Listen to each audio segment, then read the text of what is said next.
கிருபையாய் நீர் கொடுத்த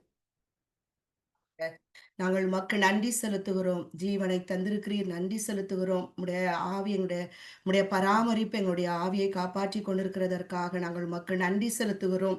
உம்முடைய கிருபைகளுக்காக உமக்கு நாங்கள் நன்றி செலுத்துகிறோம் ஆண்டவரே. அப்பா, நாங்கள் சோர்ந்து போகும் பொழுதெல்லாம் உம்முடைய வார்த்தையை தந்து எங்களை உயிர்ப்பித்து எச்சரித்து ஆண்டவரே, நீங்க எங்களை நடத்தி கொண்டு வருகிற உங்களுடைய வழிநடத்தல்களுக்காய் நன்றி செலுத்துகிற ஆண்டவரே. இந்த நாளிலும் அப்பா, நீங்க எங்களோடு பேச போகிற காரியங்களுக்காக நன்றி ஆண்டவரே. தகப்பனே, என்னை மறைத்து ஆவியானவர் எங்களுக்கு கற்றுக் கொடுங்கப்பா. வார்த்தைகள் எங்களுக்கு ஒன்று சேர்த்து கொடுங்க ஆண்டவரே. அப்பா, நீங்க என்னை பயன்படுத்துங்க ஆண்டவரே. அப்பா, எங்களை ஒருவரோடு இடைப்படுங்க ராஜா. ஆண்டவரே ஸ்தோத்திரம். முற்றுமுடி நீங்க பொறுப்படுத்திக் கொள்வதற்காக நன்றி செலுத்துகிறோம். நீங்க எங்களுக்கு பேசுகிற காரியங்கள் எங்க வாழ்க்கையில நாங்க அதை பிரயோஜனப்படுத்தி நடத்துவதற்கு பரிசுத்த ஆவியானவர் எங்களுக்கு உதவி செய்வீராக. முற்றுமுடிய பொறுப்படுத்திக் கொள்ளுங்க. சகல துதிகன மகிமை மாட்சி ஒருவருக்கே நாங்கள் செலுத்துகிறோம். இரட்சகரும் மீட்பருமாகிய இயேசு கிறிஸ்துவின் இனிய நாமத்தினாலும் பரிசுத்த ஆவியானவருடைய உதவி ஒத்தாசையுடனும் மனத்தாழ்மையுடன் உம்மை கெஞ்சி மன்றாடுகிறோம் எங்கள் ஜீவனுள்ள நல்ல பிதாவே, ஆமேன். இந்த நாளிலும் கர்த்தர் நமக்கு உணர்த்துற காரியம் என்னன்னா, தேவனுடைய சமூகத்தை குறித்த காரியங்கள். தேவனுடைய சமூகம். சங்கீதம் 105:4 தாவீது சொல்லுவாரு, கர்த்தரையும் அவர் வல்லமையையும் நாடுங்கள், அவர் சமூகத்தை நித்தமும் தேடுங்கள் அப்படின்னு சொல்லுவார். ஏன் அவர் சமூகத்தை நாம் நித்தமும் தேட வேண்டும் என்கிற காரியங்களை குறித்து நம்ம இன்னைக்கு பார்க்க போறோம். சங்கீதம் 96:6 பார்த்தோம் அப்படின்னு சொன்னா, மகிமையும் கனமும் அவர் சமூகத்தில் இருக்கிறது, வல்லமையும் மகத்துவமும் அவர் பரிசுத்த ஸ்தலத்தில் உள்ளது. அவருடைய அவருடைய சமூகத்துல தான் மகிமை. மகிமைனா பரிசுத்தமான ஒரு இடம். அங்க இருளுக்கோ பாவத்துக்கோ இடமில்லாத ஒரு மகிமையான ஒரு இடம்.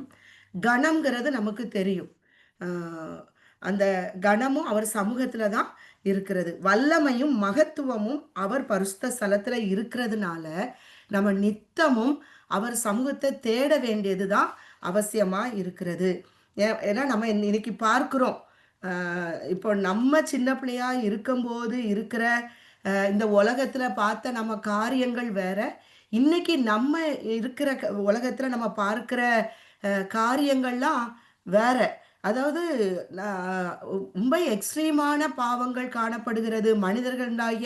மனிதர்களுடைய சுவாபங்கள்ல நிறைய காரியங்கள் காணப்படுகிறது. இந்த சுவாப அன்புகள் எல்லாம் கூட இல்லாம எத்தனையோ காரியங்கள், அது நமக்கு அது ரொம்ப மனமடிவாக்குற காரியங்களா இருக்கிறது. அப்ப இந்த காரியத்துல நம்ம இதையே பார்த்து கொண்டு இருந்தோம் அப்படின்னு சொன்னானா, நம்ம உயிரோடே நம்ம நாளுக்கு நாள் என்ன பண்ணுவோம், ஒரு சாவுக்கு ஏதுவான ஒரு மனுஷர்களா நம்ம மாறிடுவோம். அப்போ அப்போ இப்படி இன்னைக்கு பாவம் நிறைஞ்சு போன உலகத்துல இனி வருகின்ற நாட்கள் இன்னும் எப்படி இருக்குங்கிறது தெரியாது. அப்படிப்பட்ட ஒரு பிசாசின் காரியங்களாக உலகத்துல காணப்படுகிறதுனால, அன்னைக்கு தாவீது எத்தனையோ 1000 வருடங்களுக்கு முன்னதாகவே அவர் சொல்றாரு, நித்தமும் அவருடைய சமூகத்தை தேடுங்கள்னு சொல்லிட்டு சொன்ன காலத்துக்கும் இன்னைக்கு உள்ள காலத்துல அவர் இருந்தார்னா, ஆவியானவர் அவர் மூலமா இன்னைக்கு என்ன வார்த்தையை சொல்லியிருப்பாரு அப்படிங்கிறது நமக்கு தெரியல. அப்படிப்பட்ட ஒரு காரியமா காணப்படுகிறது. இந்த உலகத்துல இருந்து, இந்த உலகத்தின் போராட்டங்களில் இருந்து நம்ம தப்பித்து கொள்வதற்கு ஒரே இடம் என்னது அப்படின்னு சொன்னா, தேவ சமூகம் ஒன்றுதான் நம்ம தப்பிக்கிறக்குள்ள ஒரே இடமாக இருக்கிறது. ஒரு சில காரியங்கள் ஏன் தேவ சமூகத்துல என்ன காரியங்கள்ங்கிறத நம்ம பார்த்துட்டு மீதி உள்ள காரியங்களையும் நம்ம பார்ப்போம். தேவ சமூகம் என்பது அப்படிங்கிறது என்னது அப்படின்னு சொன்னா, தேவன் நம்மை சந்திக்கிற இடம். அதாவது என்னாகமம் 17:4 அது என்னன்னா, தேவன் நம்மை சந்திக்கிற இடமா இருக்கிறது. அடுத்தது பார்த்தீங்க அப்படின்னு சொன்னானா, ஆதியாகமம் 3:8 தேவன் நம்மோடு உலாவுகிற இடம்தான் தேவ சமூகம். சங்கீதம் 27:4 பார்த்தோம் அப்படின்னு சொன்னா, தேவனுடைய மகிமையை நாம் அறிந்து கொள்கிற இடம். அவரை அறிகிற இடம் என்னது? தேவ சமூகம்.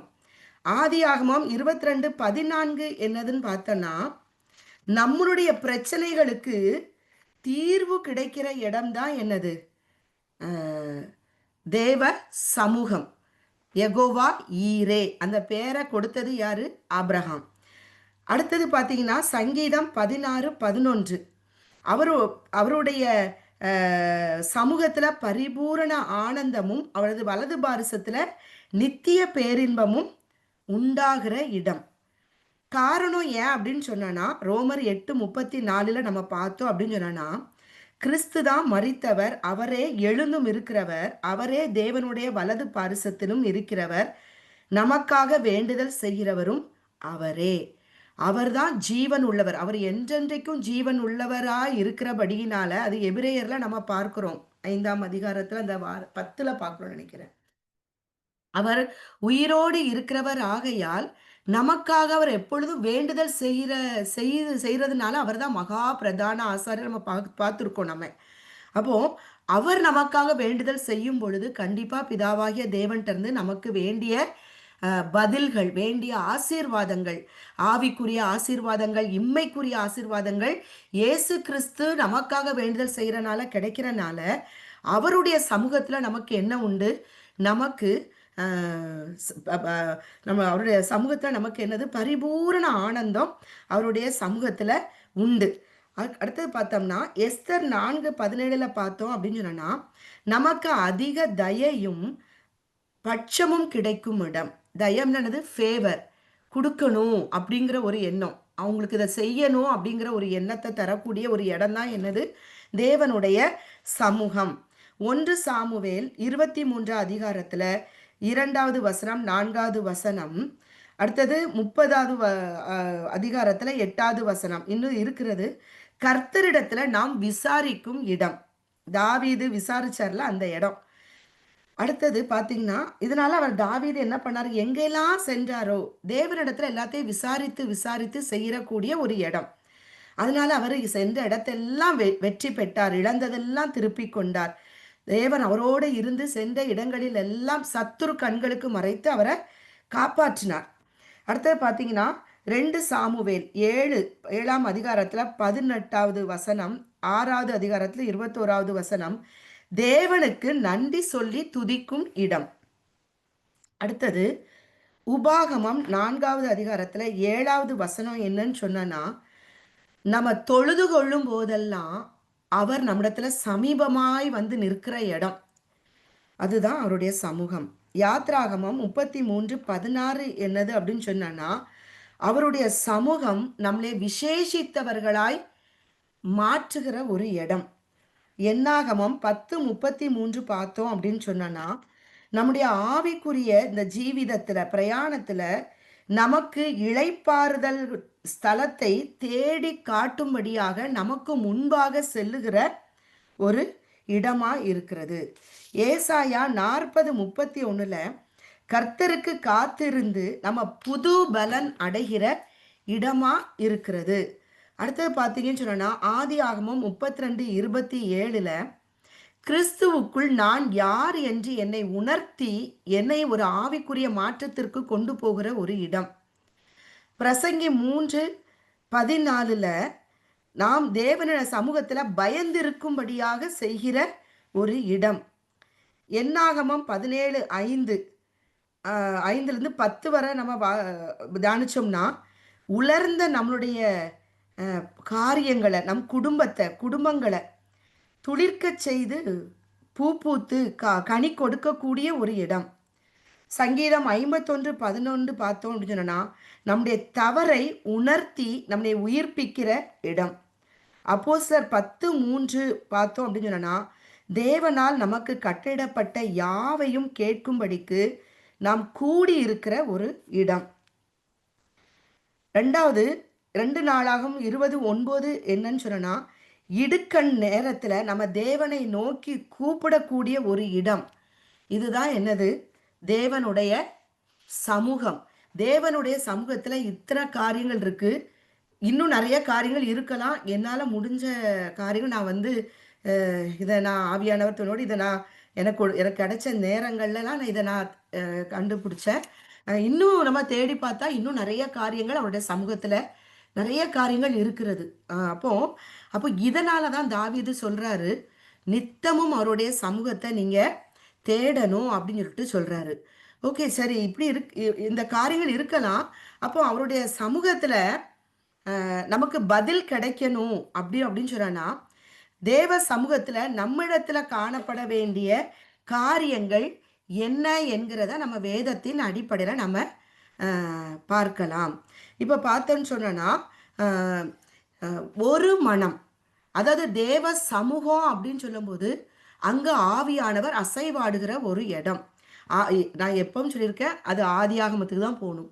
ஆதியாகமம் 3ஆம் அதிகாரத்துல நம்ம பார்த்தோம் அப்படின்னு சொன்னோன்னா, தேவன் மனுஷனை தம்முடைய சாயலாக சிருஷ்டித்தார். அவர்களை ஆணும் பெண்ணுமாக சிருஷ்டித்தார் என்று நம்ம பார்த்துருக்குறோம்.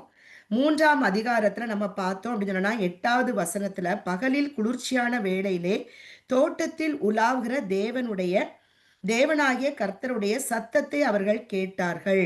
அப்போ சமூகம் என்பது என்னதுன்னா, தேவன் உலாவுகிற ஒரு இடம்.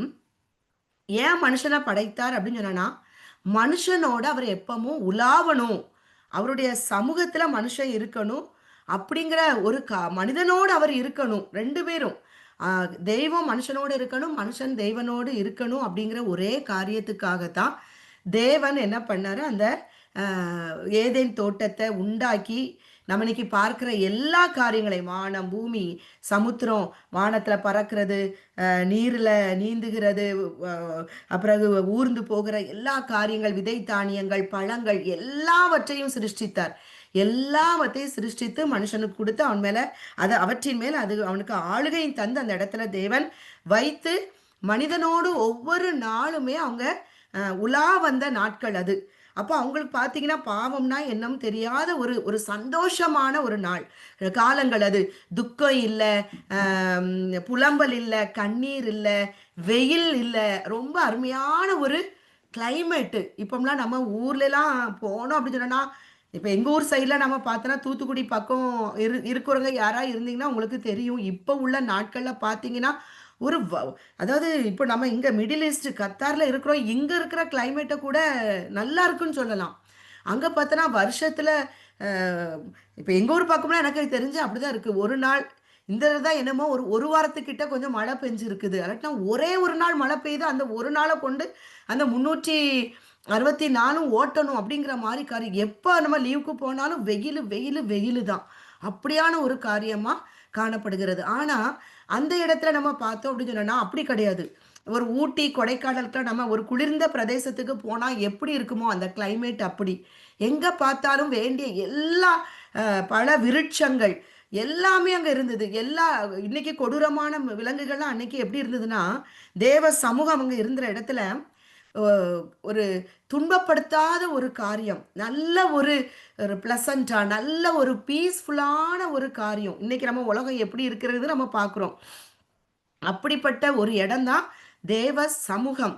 அப்போ தேவன் மனுஷனோட நான் என்னைக்கு அவன் கூட இருக்கணும், அவன் வந்து எனக்குள்ள சந்தோஷமா நான் இருக்கணும் அப்படிங்கிறதுக்காகத்தான் இந்த உலகத்தை அவர் உண்டாக்கி சிருஷ்டித்து அவன் கையில கொடுத்தார். நமக்கு தெரியும், அவனுடைய கீழ்ப்படியாமையினால் அந்த இச்சையை கொண்டு வந்து பிசாசு தந்திரமா ஏவாள வஞ்சித்ததுனால அந்த இடத்துல நம்ம பார்த்தோம் அப்படின்னு சொன்னா, அந்த இடத்துல ஆதாம் இல்லை, ஏவாள் மாத்திரம்தான் அந்த இடத்துல இருக்கிற காரியத்தை நம்ம பார்க்கிறோம்.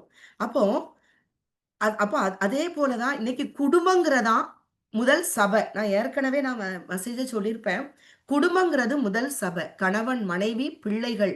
முதல்ல கணவன், மனைவி, அடுத்தது பிள்ளைகள். இது வந்து முதல் சபை. அப்போ அந்த இடத்துல ஒரு மனம் இல்லை அப்படின்னு சொன்னானா, ஈஸியா நம்ம என்ன ஒரு பிசாசு என்ன செய்வான், அந்த குடும்பத்தை சீக்கிரம் அவனால உடைக்க முடியும். அப்போ ஒருத்தவங்க வந்து ஆவிக்குரிய வாழ்க்கையில ஒருவேளை கணவன் வந்து ஆவிக்குரிய வாழ்க்கையில நல்லா இருப்பாங்க, அல்லது மனைவி வந்து ஆவிக்குரிய வாழ்க்கையில இருக்கலாம். ஒரு ஆள் இருந்து ஒரு ஆள் இல்லாம இருந்தா அப்படின்னு சொன்னான்னா அது ரொம்ப ஒரு போராட்டமான காரியமா இருக்குது. பிசாசு இந்த இடத்துல ரொம்ப என்ன செய்வான், போராடுற காரியங்களாக காணப்படலாம். அப்போ சில நேரத்துல என்ன பண்ணுவாங்கன்னு, இந்த ஆவிக்குரிய நிலைமையில இருக்கிறவங்க இன்னொரு ஆளை என்ன பண்ணலாம், குற்றப்படுத்திட்டு இருக்கலாம். ஆனா குற்றப்படுத்த விட சில நேரத்துல ஆவிக்குரிய ஒரு நமக்கு போராட்டம் வரும். ஐயோ! நம்ம எல்லாரும் இணைந்து இருக்கணுமே இந்த இடத்துல அப்படின்னு சொல்லிட்டு ஒரு காரியங்கள் கூட நம்ம இருக்கும். ஆனா அந்த இடத்துல ஒரு மனது இல்லாம இருக்கும் பொழுது, அந்த இடத்துல ஆவியானவர், அதான் தேவனுடைய சமூகம் அங்க என்ன செய்ய முடியாது? உலாவ முடியாது. இது பிசாசின் தந்திரம். அப்ப அந்த இடத்துல நம்ம எப்படி அந்த இடத்துல நம்ம இருக்கணும் அப்படின்னு சொல்லும்போது, நம்ம ஒரு நபர் வந்து ஆவிக்குரிய வாழ்க்கையில வந்து ஸ்திரமா இல்லாத பட்சத்துல நம்ம போராடுகிறத விட்டுட்டு, அவங்களுக்காக நம்ம என்ன செய்யலாம்? கர்த்தருடைய சமூகத்துல நம்முடைய தனிப்பட்ட ஜெபத்துல ஆண்டவரே ஒரு ஆவிக்குரிய மனைவியாக, இல்லாட்டினா ஆவிக்குரிய கணவனாக, ஆவிக்குரிய பிள்ளைகளாக, ஆண்டவரே எங்களுக்குள்ளாக ஒரு மனதின் ஆவி, உம்முடைய சித்தம் செய்யக்கூடிய அந்த ஒரு மனதின் ஆவிய தேவன் எங்களுக்கு தரணும் அப்படின்னு சொல்லிட்டு நம்ம என்ன செய்யணும்? ஜெபிக்கிற காரியங்கள் நம்ம இங்க உணர்த்தப்படுகிறோம். ஏன்னா, குடுத்திருக்கு மத்தேயு 18ஆம் அதிகாரத்துல 19, 20ல நாம பார்க்கிறோம். அத ஒரு தடவ வாசித்துடலாமா? எடுத்தவங்க கொஞ்சம் வாசித்துருங்க. மத்தேயு 18, 19, 20.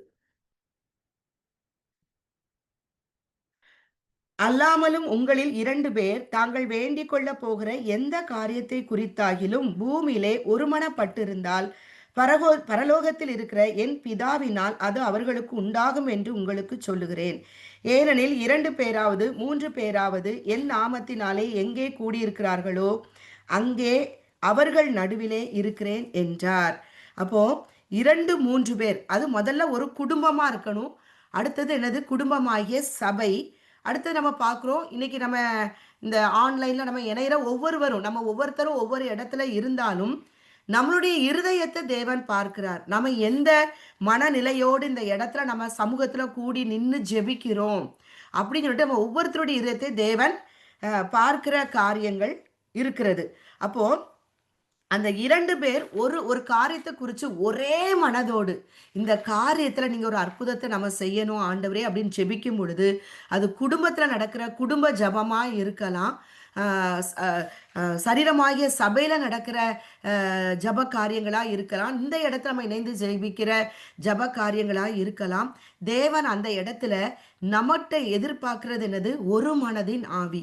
இந்த ஒரு மனதின் ஆவிய குலைக்கிறக்கு தான் பிசாசு நெறைய காரியங்கள நம்ம இதயத்துல கொண்டு வந்து போடுவான். என்ன பண்ணுவான்? ம ம கணவன குறிச்ச நமக்கு ஒரு எரிச்சலான காரியத்த கொண்டு வருவான். அல்லது மனைவிய குறிச்சோ, பிள்ளைகள் குடுத்த ஒரு காரியங்கள், கோபப்படுற காரியங்கள கொண்டு வருவான். அப்போ நம்ம அம் அவர் சமூகத்துல இருக்க இருக்க தான் நம்ம நெறைய காரியங்கள நமக்கு அவரு சொல்லிக் குடுக்குறாரு. அப்போ நம்ம இந்த இடத்துல, நான் இந்த இடத்துல நான் என்ன பண்ணக்கூடாது? கோபப்படக்கூடாது. நான் வந்து எரிச்சல் படக்கூடாது. ஏன்னா, நமக்கு சில காரியங்கள் என்னன்னா, ஒரு மனதின் காரியம் இல்லாட்டினா, நம்ம அந்த வேண்டிக் கொள்ற காரியத்துக்கு டிலே ஆயிட்டே இருக்கிற காரியங்கள் இருக்கும்போது, நமக்குள்ள ஒரு அப்செட் வருது. ஐயோ! இவங்களும் சேர்ந்து ஜெபிச்சானா, அந்த இடத்துல ஒரு மனமா நின்னு ஜெபிச்சானா, இது நமக்கு ஜெயமாகுமே அப்படிங்கிற காரியங்கள்லாம் இருக்கு. அப்போ நம்ம இதுக்காக நம்ம தனிப்பட்ட விதத்துல நம்ம கர்த்தருடைய சமூகத்துல வந்து நம்ம என்ன செய்யணும்? கர்த்தாவே என் கணவருக்குள்ளாக, எனக்குள்ளாக, எங்கள் பிள்ளைகளுக்குள்ளாக ஆண்டவரே ஒரு மனதின் ஆவிய குடுங்க. நாங்க குடும்பமாக இணைந்து ஜெபிக்கணும். ஜெபிக்கிற காரியங்கள் உண்டு. சில கட்டாயத்துல வரக்கூடிய காரியங்கள்லாம் அ இருக்கக்கூடிய காரியங்கள் இருக்கு. ஆண்டவரே ஒரு மனதுன்னு அந்த ஆவிய நீங்க கொடுங்கப்பா! அப்படின்னு நம்ம என்ன செய்யணும்? அவருடைய சமூகத்துல தனிப்பட்ட முறையில நாம ஜெபிக்கும் பொழுது, கர்த்தர் கண்டிப்பா அந்த ஒரு மனதின் ஆவிய தேவன் என்ன செய்றாரு? தருகிற காரியங்கள் உண்டு. ஏன்னா, அந்த ஒரு மனது எங்க இருக்குதோ, அங்க தான் என்னது? விடுதலை இருக்கிறது. அங்க தான் சுகம் இருக்கிறது. அங்க தான் ஆசீர்வாதம் இருக்கிறதுனால, அந்த ஒரு மனதின் காரியத்துக்காக நம்ம என்ன செய்யணும்? அ ஜெபிப்போம். ஜெபிக்கும்போது கண்டிப்பா தேவன் அந்த காரியத்த நமக்கு என்ன தர்றாரு? ஜெயத்த தர்றாரு. இப்ப நீங்க இதில பார்த்தீங்கன்னா, 2 நாளாகமம் 20, 13 நம்ம பார்த்தோம் அப்படின்னு சொன்னான்னா, அ யோசபாத் ராஜாவினுடைய அந்த காரியங்கள நம்ம பார்க்கிறோம். அவனுக்கு விரோதமாக வருகிற அம்மோன் புத்திரர், மோவாப் புத்திரர்கள் மற்றும் என்னது அந்த அதுக்கு அப்புறத்துல இருக்கிற அந்த ஜனங்கள். இவங்க எல்லாரும் என்ன செய்றாங்க? ஏராளமான ஜனங்கள் கடலுக்கு அக்கறையில் இருக்கிற சீரியாவிலிருந்து வந்தாங்க. இவங்கள எதிர்க்கிறதற்கு வேண்டிய திராணி இல்ல. அப்போ நமக்கு இதுக்கு தெரியும் யோசபாத் ராஜா இத குறிச்சு கர்த்தருடைய சமூகத்துல தன்னுடைய பலன் என்ன என்கிறத தேவனுக்கு என்ன செய்றார்? அந்த ஏராளமான கூட்டத்துக்கு முன்பாக நிக்கிறக்கு எங்களுக்கு பலன் இல்ல ஆண்டவரே! அப்படின்னு சொல்லிட்டு அவருடைய நாங்க என்ன செய்யணும் அப்படின்னு சொல்லிட்டு அவருடைய சமூகத்துல நோக்கி கூப்பிடுற காரியங்கள். அப்போ அதை பார்த்தோம்னு சொன்னா 13வது 20:13 பார்த்தோம் அப்படின்னு சொன்னா, யூதா கோத்திரத்தார் அனைவரும் அவர் குழந்தைகளும் அவர்கள் பெண் ஜாதிகளும் அவர்கள் குமாரரும் கூட கர்த்தருக்கு முன்பாக நின்றார்கள். அப்போ இது என்னது? குடும்பங்களா வந்து நின்றுக்கிறாங்க. இன்னைக்கு நம்ம குடும்பத்துக்கு ரோதமாய் எழும்பி நிற்கிற காரியங்கள், நம்மளை எதிர்த்து நிற்கிற காரியங்கள், பிரச்சனைகள், போராட்டங்கள், சில காரியங்கள் நடக்குமாங்கிற காரியங்கள், மனிதர்கள் வந்து நமக்கு ரோதமாய் செய்கிற ஒவ்வொரு காரியத்திலையும் நமக்கு ரோதமாய் பேசுகிற காரியங்கள், நம்ம சமாதானத்துக்குரிய காரியங்களுக்கு போனாலும் ஏற்றுக்கொள்ளாதபடிக்கு இன்னும் சமாதானத்தை குலைக்கிற காரியங்கள் பேசும்பொழுது நம்ம என்ன பண்ணுறோம்? நமக்குள்ள மனமடிவு வருது. இது எப்படி நடக்கும்? அப்படி நம்ம போராடி பிசாசு சொல்லுவோம், உனக்கு இது நடக்காது நடக்காது, இப்படித்தான் இருக்கும், உன் குடும்பத்தில் இப்படி தான் இருக்கும், உன் பிள்ளைக்கு இப்படி தான் இருக்கும், உன் குடும்பங்களுக்குள்ள இப்படி தான் காணப்படும் அப்படிங்கிற வார்த்தை மட்டும் நம்ம காதில், அதை மட்டும் நம்ம என்ன செய்கிறோம்? பெருசாக எடுத்துக்கொள்ளாதபடிக்கு நம்ம அந்த இடத்துல நம்ம என்ன செய்யணும்? குடும்பமாக என்ன காரியம் நம்மளை வந்து மனம் அடிவாக்கி கொண்டு இருக்கிறதோ அந்த காரியத்தை கணவன் மனைவி பிள்ளைகள் நம்ம குடும்பமாக அந்த இடத்துல அந்த காரியத்தை கொண்டு வைக்கும் பொழுது, ஜெபிக்கும் பொழுது கண்டிப்பா அந்த காரியத்துல தேவன் ஜெயத்தை தருவார் என்று இயேசு கிறிஸ்து நாமத்துல நாம் விசுவாசிப்போம். அப்போ அந்த இடத்துல நமக்கு ஒரு மனதின் ஆவிய தேவன் தேவனுடைய சமூகத்துல நம்ம வரும் பொழுது தேவன் நம்மிடத்துல எதிர்பார்க்கிறது ஒரு மனதின் ஆவிய தேவன் நம்மளிடத்துல எதிர்பார்க்கிறார். இதை குலைச்சு போடுறதுக்கு தான் பிசாசு போராடுவான். நம்ம அந்த போராட்டத்துல மூழ்கி விடாதபடிக்கு நம்ம ஆவில பலன் கொண்டு இந்த காரியத்தை நம்ம முன்னால நம்ம என்ன செய்வோம்? மனுஷர்கிட்ட நான் இதை நான் முன்னாலெல்லாம் அப்படி இருந்திருக்கிறேன். போராட்டம் வரும் பொழுது யாருக்காவது ஃபோன் பண்ணி இதை குறித்து நான் பேசி தான் ஆகணும், அவங்கள்ட்ட பேசிடணும் அப்படின்ட்டு பேசினாதான் நம்ம மனசு என்ன செய்யும்? சமாதானம் அடைகிற மாதிரி இருக்கும். ஆனால் அதுக்கப்புறம் பார்த்தோன்னா அதை விட இன்னும் அதிகமான பிரச்சனைகளும் போராட்டங்களும் போகிறத இது இன்னும் 4 பேருக்கு தெரிய போகும். இது அப்போ இதுக்கு அப்புறம் அப்புறம் நிறைய காரியங்கள் இப்போ நிறைய காரியங்கள் ஆண்டவர் என்னுடைய சமூகத்துக்கு நீ கொண்டு வா, என்னுடைய சமூகத்தில் வந்து அதை வை. ஏன்னா அவர் தான் நமக்காக அவருடைய வலது பாரசத்தில் உட்கார்ந்து பரிந்து பேசுகிறதுனால நம்ம என்ன பிரச்சனையா இருந்தாலும், அதே நேரத்தில் ஆவிக்குரிய முதிர்ச்சி அடைந்தவர்கள்ட்ட முதல்ல கர்த்தருடைய சமூகத்துல கொண்டு போகணும். அடுத்தது நமக்காக ஜெபிப்பாங்க, இந்த காரியத்தை ரகசியமா பாதுகாப்பாங்க அப்படின்னு சொல்றவங்கள்ட்ட நம்ம என்ன செய்யலாம்? கர்த்தருடைய பிள்ளைகள்கிட்ட நம்ம ஷேர் பண்ணி, ஏன்னா தானியேல் செஞ்சார் இல்லையா? சாத்ராக் மேஷாக் ஆபேத்நேகோட்ட அந்த ராஜா கொடுத்த அந்த காரியங்களை கொண்டு அவங்கள்ட்ட போய் ஷேர் பண்ணாரு. ஏன்னா ஒரு ப்ரேயர் சப்போர்ட்டு, அதுக்காக நம்ம என்ன செய்யலாம்? நம்ம பகிர்ந்து கொள்ளலாம். அப்போ அப்படிப்பட்ட காரியங்கள் இருக்கு. ஆனால் ஞானமாக அந்த காரியம் நடக்க வேண்டிய காரியங்களாக வேதம் நமக்கு கற்றுக் கொடுக்கிறது. அடுத்தது பார்த்தீங்க அப்படின்னு சொன்னான்னா, அதனால அவங்களுக்கு கிடைச்ச பலன் என்னதுன்னா 20, 15, 17 நம்ம பார்க்கிறோம். கர்த்தர் சொல்றாரு, நீங்கள் அந்த ஏராளமான கூட்டத்திற்கு பயப்படாமலும் கலங்காமலும் இருங்கள் என்று கர்த்தர் உங்களுக்கு சொல்லுகிறார். இந்த யுத்தம் உங்களுடையது அல்ல, தேவனுடையது.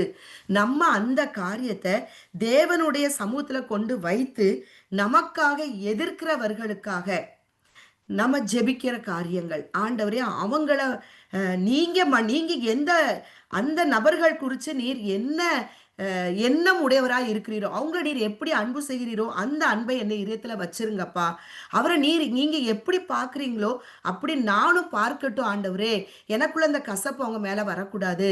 அந்த நபர்கள் ஆண்டவரே உம்முடைய அன்பினால நிரப்பப்படணும் ஆண்டவரே. உம்முடைய சமாதானத்தினால அவங்க நிரப்பப்படணும் கர்த்தாவே. அப்போ அவங்களுடைய ரட்சிப்பின் சந்தோஷம் அவங்களுக்கு கிடைக்கணும். அறிவினால் அவங்க நிரப்பப்படணும்.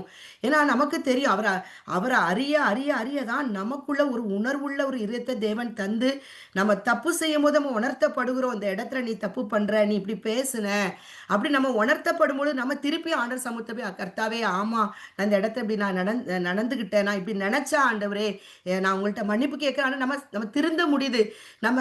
நம்மளை வந்து உறவுகளை சீர்படுத்துறதுக்கு நம்ம முனைந்து செயல்பட முடிகிறது. அப்போ அதனால ஆண்டவரே அவங்க அறிகிற அறிவினால் நிரப்பப்படணும். ஆண்டவர் சொல்ல உன் சத்துருக்காக நேசி ஜெபி அப்படின்னு சொல்ற காரியமே இதுதான். ஆண்டவரே அவங்க உங்க பிள்ளையா மாறணும். அது மாறிட்டாலே அந்த இடத்துல வந்து என்ன வந்துடும், பிசாசு வெட்டுண்டு மடிந்து போயிடுவான்.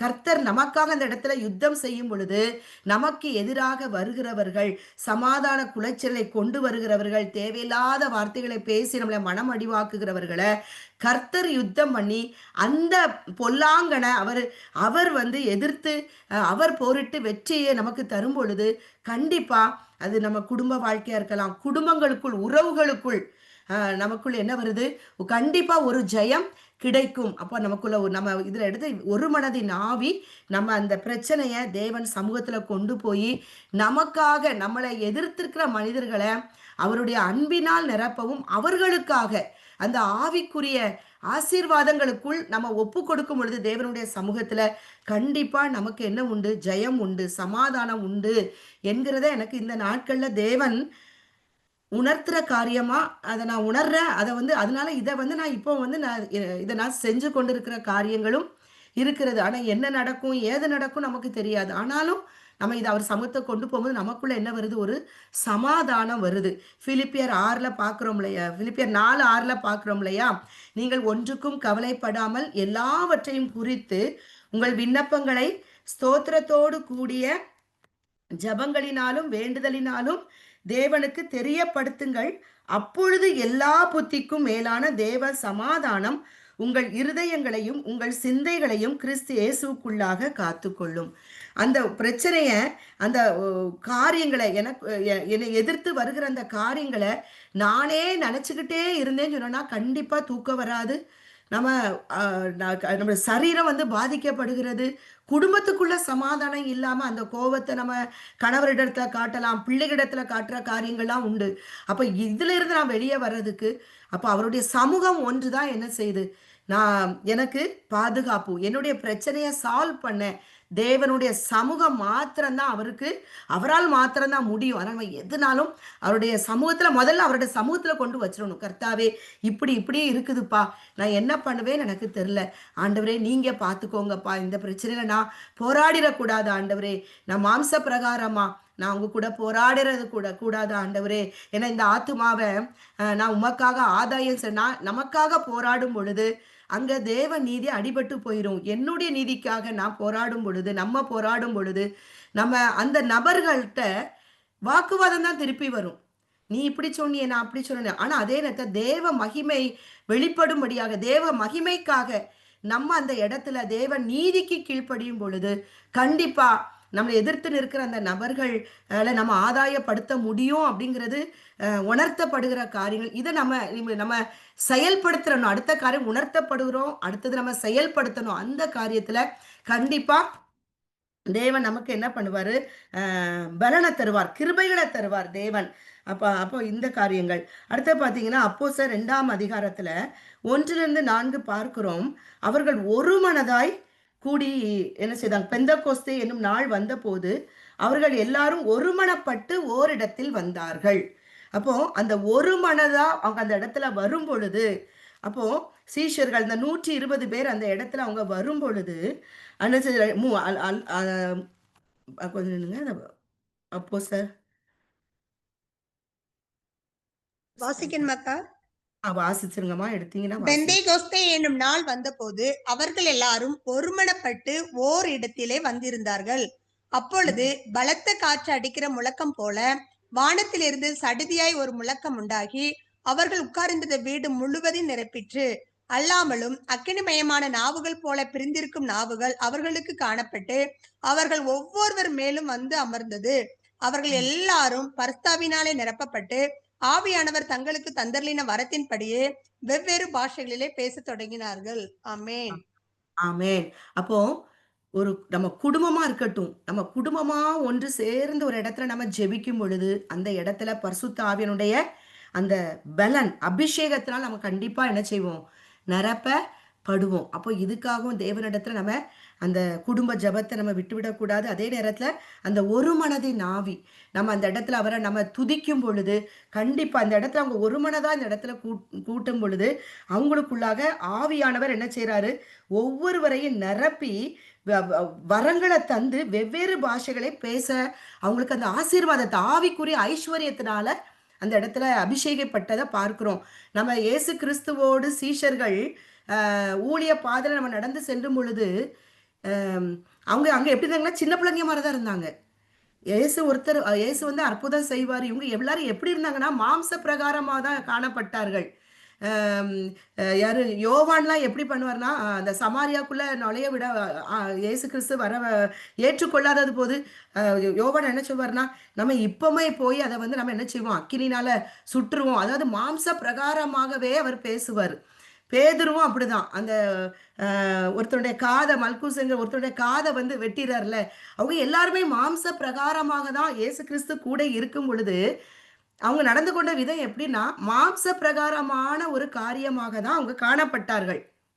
இப்ப நம்ம பார்க்கிறோம்னா, எனக்குள்ள வார்த்தை இருக்கிறது. நமக்குள்ள வார்த்தை இருக்கிறது. ஆனா, அந்த வார்த்தையில ஆவி இல்லைன்னு சொன்னான்னா, நான் எப்படி எனக்கு எல்லாம் மனப்பாடமா சொல்லிருவேன். ஆனா, எனக்குள்ள அந்த ஆவி, அந்த வார்த்தையில உள்ள ஜீவனும் வல்லமை எனக்குள்ள நமக்குள்ள இல்ல அப்படின்னு சொன்னான்னா, நம்ம எப்படி பிஹேவ் பண்ணுவோம்னா, ஒரு மாம்சத்தின் பிரகாரமா தான் நம்ம மாம்சத்தோடு, இரத்தத்தோடு போராடுகிற ஒரு நபர்களா தான் நம்ம காணப்படுவோம். அப்போ இந்த இடத்துல பார்த்தீங்கன்னா, இதுக்கு அப்புறம் பேதுரு பேசம்போது பார்த்தீங்கன்னா, அப்போ வந்து அவரு பயந்து ஓடுனாரு. 3 தடவ இயேசு கிறிஸ்துவ மறுதலிச்ச ஒரு மனுஷன்.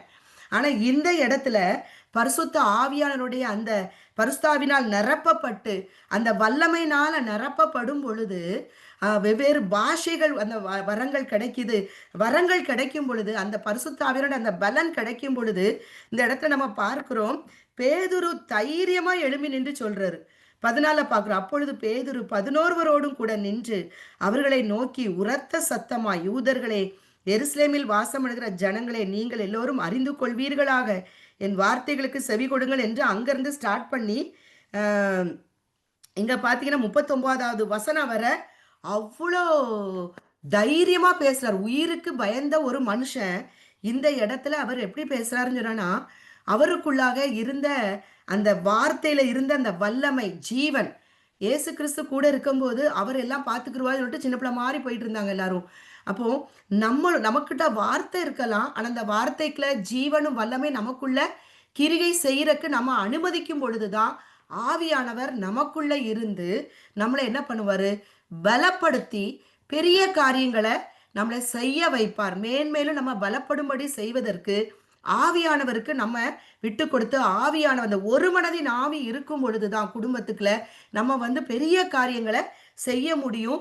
அந்த ஆவிக்குரிய பலத்தினால அன்னைக்கு பார்த்தோம்ன்னு சொன்னான்னா, அன்னைக்கு ஒரு நாளிலேயே 3000 பேர் என்ன செய்றாங்க? 3000 பேர் சேர்த்துக் கொள்ளப்பட்டார்களாம். பேதுருவினுடைய ஒரு ஒரு பிரசங்கத்துல அன்னைக்கு 3000 பேர் சேர்த்துக் கொள்ளப்பட்டார்கள் அப்படின்னு சொல்லிட்டு குடுத்திருக்கு. அப்ப நம்ம நம்ம குடும்பத்துல இன்னைக்கு ஒருத்தர் தான் நம்ம ரட்சிக்கப்பட்டிருக்கோம். ஆண்டவர நெறைய பேர் குடும்பத்துல அதுதான் இன்னைக்கு நம்ம இங்க இதுல இணைக்கப்பட்டிருக்கிற ஒவ்வொருவரையும் குடும்பத்தையும் பார்த்தனா, ஒருத்தவங்க தான் ரட்சிக்கப்பட்டிருக்கலாம். ஒரு சிலர் வீட்ல வந்து பரம்பரையா அவங்க ஆவிக்குரிய ஒரு ஜீவிதத்துல வளர்ந்தவங்களா இருக்கலாம். அப்போ இன்னைக்கு நம்ம குடும்பங்கள நம்ம ஆதாயப்படுத்துவதற்கு, அவங்கள ரட்சிப்பு அதாவது பெரிய ப்ராஜெக்ட் ஒர்க்கா இருக்குது. அவங்க வந்து ஈஸியா நம்ம சொல்றதெல்லாம் கேட்கிற காரியங்கள்லாம் கிடையாது. ஏன்னா, அவங்க உள்ள பாரம்பரியம், ப ப பக்தி மார்க்கங்கள் வந்து எப்படி இருக்குது? கரெக்ட்டா தெரியும் பொழுது, நம்ம சொல்லும் பொழுது அது எப்படி இருக்குதுன்னா, அ பைத்தியக்காரத்தனமா இருக்கிறது, கடினமா இருக்கிற காரியங்களா இருக்கிறது, இதெல்லாம் வேதத்துல இல்ல. அப்படிங்கிற மாரி காரியம் வேதத்த காட்டினா கூட அதை ஏற்றுக்கொள்ள முடியாத ஒரு சூழ்நிலை நம்மளைய வந்து பகைக்கிற ஒரு காரியங்களா கூட இருக்கிறது. அப்போ நம்ம இந்த இடத்துல ஆண்டவர் அன்னைக்கு பேதுருவ பயன்படுத்த முடியும் என்றால், கண்டிப்பா நம்ம ஒவ்வொருவரையும் பரிசுத்த ஆவியானவர் அந்த பலன நம்ம கேட்க வேண்டியது அந்த ஒரு மனதின் ஆவி நம்ம குடும்பம். எங்க குடும்பமாக இந்த குடும்பங்கள நாங்க உமக்கு ஆதாயப்படுத்திக் கொள்ளணும் ஆண்டவரே! அப்படி நம்ம என்ன செய்யணும்? நம்ம ஒவ்வொருத்தரும் இந்த பாதையில போகிற ஒவ்வொருவருமே நம்ம அந்த பரிசுத்த ஆவியின் பலன பெற்று நம்ம அந்த பலன் சொல்லிட்டு நமக்குள்ள வரும்பொழுது என்னன்னா, என்னுடைய சுயம் அங்க அடிபடணும். என்னுடைய சுய மகிமை, சுய நீதி எல்லாம் அடிபட்டு, நான் கர்த்தருக்காக, நான் அவருக்கு எல்லாத்தையும் நான் சகிக்கிற ஒரு இடத்துல வரணும் அப்படின்னு சொன்னான்னா, அதுதான் ஒரு பெரிய பரிசுத்த ஆவியினுடைய ஜீவன். அந்த வார்த்தையில இருக்கிற அதுதான் ஜீவன் எனக்குள்ள கிரியை செய்ய நம்ம விட்டு கொடுக்கப்படும் பொழுது தான், நம்ம நம்ம குடும்பங்கள ஆதாயப்படுத்திக் கொள்ள முடியும். அவங்க எதிர்த்து பேசினா கூட அந்த இடத்துல நம்ம பொறுமையா இருக்கிறதுக்கு, இதுக்கு முன்னால வாக்குவாதம் பண்ணியிருப்போம். நம்ம அவங்க சொன்ன வார்த்தைக்கு நம்ம பதில் நம்ம பக்கத்துல இருக்கிற நீதிய பேசியிருக்கலாம். ஆனா, இனிமே இந்த காலத்துல இல்ல, நான் அந்த இடத்துல பொறுமையா இருக்கட்டும் ஆண்டவரே, இவங்கள ஆதாயப்படுத்துவதற்கு நான் என்ன செய்யணும்? எனக்கு நீர் வழி நடத்தும் அப்படின்னு சொல்லிட்டு நம்ம கேட்கும் பொழுது, கண்டிப்பா அந்த குடும்பங்கள நம்ம ஆதாயம் செய்வதற்கு வேண்டிய பலனையும் பரிசுத்த ஆவியானவருக்கு தருவார். அப்ப இந்த இடத்துல நமக்கு வேண்டியது என்னது? அவருடைய சமூகத்துல நமக்கு பதில் கிடைக்கணும்னா, ஒரு மனம் வேணும். அப்போ இந்த காரியங்கள். அப்ப அந்த ஒரு மனம் வரும்பொழுது, அங்க என்ன வந்துரும்? தைரியம் வந்துரும். ஒரு குடும்பத்த பார்த்தன்னா, கணவர் வந்து ரட்சிப்ப சுவிசேஷமா அவர் வந்து அவருக்கு ஒரு வைராக்கியம் வந்து சொல்வார். மனைவிக்கு இஷ்டமே இருக்காது. அப்ப அந்த இடத்துல அவங்க ஒரு ஆள் என்ன பண்ணுவாங்க? அப்படியே டல்லாயிருவாங்க. அப்படி நம்ம இல்லாதபடிக்கு கணவனும் மனைவியும், இல்ல நம்ம குடும்பத்த கர்த்தருக்கென்று ஆதாயப்படுத்தணும். நமக்கு தெரிஞ்ச இந்த சத்தியம் அவங்களுக்கும் தெரியணும். யாரும் நரக அக்கினிக்கு போகக்கூடாது. அந்த ஆத்ம பாரம் கணவனுக்கும், மனைவிக்கும், பிள்ளைகளுக்கும் அந்த பாரம் இருந்தா, நமக்கு அந்த இடத்துல என்ன வந்துரும்? ஒரு தைரியம் வந்துரும். ஒரு பலன் வந்துரும் நமக்கு. அடுத்தது ஆவியானவர் நமக்குள்ள வரும்பொழுது, நமக்கு அப்போஸ்தலர் 2ஆம் அதிகாரத்துல 46, 47ல பார்த்தனா, ஒரு கபடம் இல்லாத ஒரு இருதயம் நமக்கு கிடைக்கும். அந்த இடத்துல நமக்கு என்னது? ஜனங்கள்ட இடத்துல நமக்கு என்ன கிடைக்குமா? தயவு கிடைக்கும்னு சொல்லிட்டு வேதம் சொல்லுகிறது. அப்போ இந்த பிறர் நலம் அப்போஸ்தலர் 4:32ல பார்த்தோம்னா, நமக்கு என்ன வருது? பிறர் நலத்தோடு வாழக்கூடிய மற்றவங்களுடைய பாதையில போகும் பொழுது, அவங்களை நம்ம புரிந்து கொள்ளவும், அவர்களுடைய தேவைகளை நம்ம சந்திக்கவும், ஆண்டவர் நமக்கு அப்படிப்பட்ட ஒரு இருதயத்தை என்ன செய்வாங்க? தேவன் நமக்கு தருவது நிச்சயம். அப்போ அடுத்தது பார்த்தீங்கன்னு சொன்னா, ஆபிரகாம் அ அ ஆபிரகாம் குறிச்ச காரியத்துல, அவர் எப்படி அவருடைய வாழ்க்கையில ஒரு ஜெயத்த பார்த்தாரு. அப்படி நம்ம பார்த்தோம்னு சொன்னோம்னா, ஆதியாகமம் 22 நம்ம எல்லாருக்கும் தெரியும். ஆதியாகமம் 22 இது வந்து கர்த்தர் வந்து அவர சோதிக்கிற ஒரு இடம். தன்னுடைய ஒரே பேரான மகன பலியிடும்படி அவர் சொல்லும் பொழுது, அந்த குறித்த இடத்திற்கு அவர் மகன கூட்டிக்கிட்டு போறாரு. அப்போ மகன் கேட்கிறாரு, "அப்பா எல்லாம் இருக்குது. நெருப்பு இருக்கு, கத்தி இருக்கு, ம் விறகு இருக்கு. ஆனா தகன பலிக்கு ஆடு மட்டும் எங்க?" அப்படின்னு கேட்கும்போது, 7ஆம் அதிகாரத்த அவர் சொல்றாரு. அப்பொழுது ஈசாக்கு தன் தகப்பனாகிய ஆபிரகாமை நோக்கி, "என் தகப்பனே" என்றான். அதற்கு அவன், "என் மகனே, இதோ இருக்கிறேன்" என்றான். அப்பொழுது அவன், "இதோ நெருப்பும் கட்டையும் இருக்கிறது. தகனபலிக்கு ஆட்டுக்குட்டி எங்கே?" என்றான். அப்போ அதற்கு ஆபிரகாம், "என் மகனே, தேவன் தமக்கு தகனபலிக்கான ஆட்டுக்குட்டியை பார்த்துக் கொள்வார்" என்றான். அப்புறம் இருவரும் கூடி போய் அந்த இடத்துலயும் பார்த்தீங்கன்னா, கூடி போய்ன்னு சொல்லும்போது, ஈசாக்கு அப்பாவோட அந்த ஆவி வந்து 2 இசைந்த ஆவியா கூடி போறாங்க அந்த இடத்துல. அதுதான் அந்த காரியங்கள். இங்க பார்க்கிறோம். ஆபிரகாம் வந்து அத விசுவாசமா அறிக்கை செய்கிறார். ஆனா அவர் இதே சூழ்நிலையில நம்ம பிள்ளையை இதே மாரி ஒரு பலியிடணும் அப்படின்னு சொல்லிட்டு நமக்கு கர்த்தர் இதே மாரி ஒரு கட்டளைய குடுத்து, நம்ம 3 நாள் பிரயாணம் பண்ணும்போது, அந்த 3 நாளு நம்ம இருதயம் என்ன வாதிச்சுட்டு இருக்கும்? ஒரு நேரத்துல என்ன நினைப்போம்? அ ஒருவேள தப்பா சொல்லிட்டாரோ ஆண்டவரு, நம்ம தான் தப்பா புரிஞ்சுக்கிட்டோமோ? நம்ம திருப்பி போயிரலாம். ஆ ஐயோ!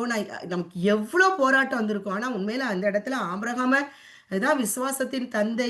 ஏன்னா, அவர் வந்து ஏற்கனவே ஒரு இடத்துல வந்து கர்த்தர வந்து ஆதியாகமம் 17:17ல "உன் சந்ததிய நான் இப்படி ஆசீர்வதிப்பேன். நீ வந்து அ ஜா ஜாதிகளுக்கு நீ தாயாவா" அப்படின்னு சொல்லும் பொழுது, அவரு சிரிப்பாரு. அவர் அந்த இடத்துல குனிஞ்சு பணிந்து கொள்ளும்போது சிரிப்பாரு.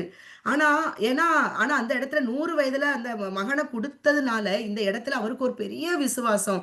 அந்த இந்த அ செத்த எங்க கற்பம் செத்த நிலையிலும், என்ற சரீரம் செத்த நிலையிலும், இந்த குழந்தைய அவர் எங்களுக்கு தர முடியுமானால், கண்டிப்பா ஈசாக்கு அவர் பலியிட கேட்கிறாரு. கண்டிப்பா தெய்வம் தான் எனக்கு இந்த குழந்தைய குடுத்தாரு. கண்டிப்பா அந்த குழந்தைய எனக்கு அவர் திருப்பி தருவார் அப்படிங்கிற ஒரு வைராக்கியம் அவருக்குள்ள காணப்பட்டதுனால, அவர் என்ன சொல்றாரு? தகன பலிக்கான ஆட்டுக்குட்டியை அவர் பார்த்துக் கொள்வார் என்று விசுவாச அறிக்கை செய்றார். என்ன நடக்க போதுன்னு தெரியாது. ஆனா விசுவாச அறிக்கை செய்றார். அதே போல தான் நம்மளும் ஆ இதுல நான் இப்ப உணர்த்தப்படுற காரியங்கள். நம்ம புலம்புற காரியங்கள விட்டுட்டு, நமக்கு தெரியல. சில காரியங்கள் நடக்குமான்னு தெரியல. ஏன்னா நம்மளுடைய பலவீனம், நம்மளுடைய சரீர காரியங்கள், நம்மளுடைய இயலாமைகள், நம்மளுடைய சூழ்நிலைகள், மனிதர்கள் நமக்கு விரோதமாய் ஆ சொல்லுகிற பேசும்போது சொல்லுகிற வார்த்தைகள் வந்து நெறைய நேரத்துல எப்படின்னா, நெறைய காரியங்கள் நமக்கு நடக்காது. இப்படிதான் இருக்கும். இப்படியே நம்ம வாழணும். அப்படின்னு நமக்கு ஒரு காரியம் வரும்போது, வர்ற காரியங்கள மாத்திரம் நம்ம இதயத்துல கொண்டு போகாதபடிக்கு, கர்த்தர் சமூகத்துல போய், ஆண்டவரே உம்மால எல்லாம் கூட இந்த காரியத்தை நீர் செய்து முடிப்பீர் ஆண்டவரே, இந்த நாமம் இதன் மூலம் மகிமைப்படும் ஆண்டவரே, அப்படி நம்ம இதுக்காக நாங்க உங்களை ஸ்தோத்தரிக்கிறோம் ஆண்டவரே. எப்படி ஆபிரகாம் அதை விசுவாச அறிக்கை செய்து அவர் சொன்னது போலவே அதுல நம்ம பார்க்கிறோம்.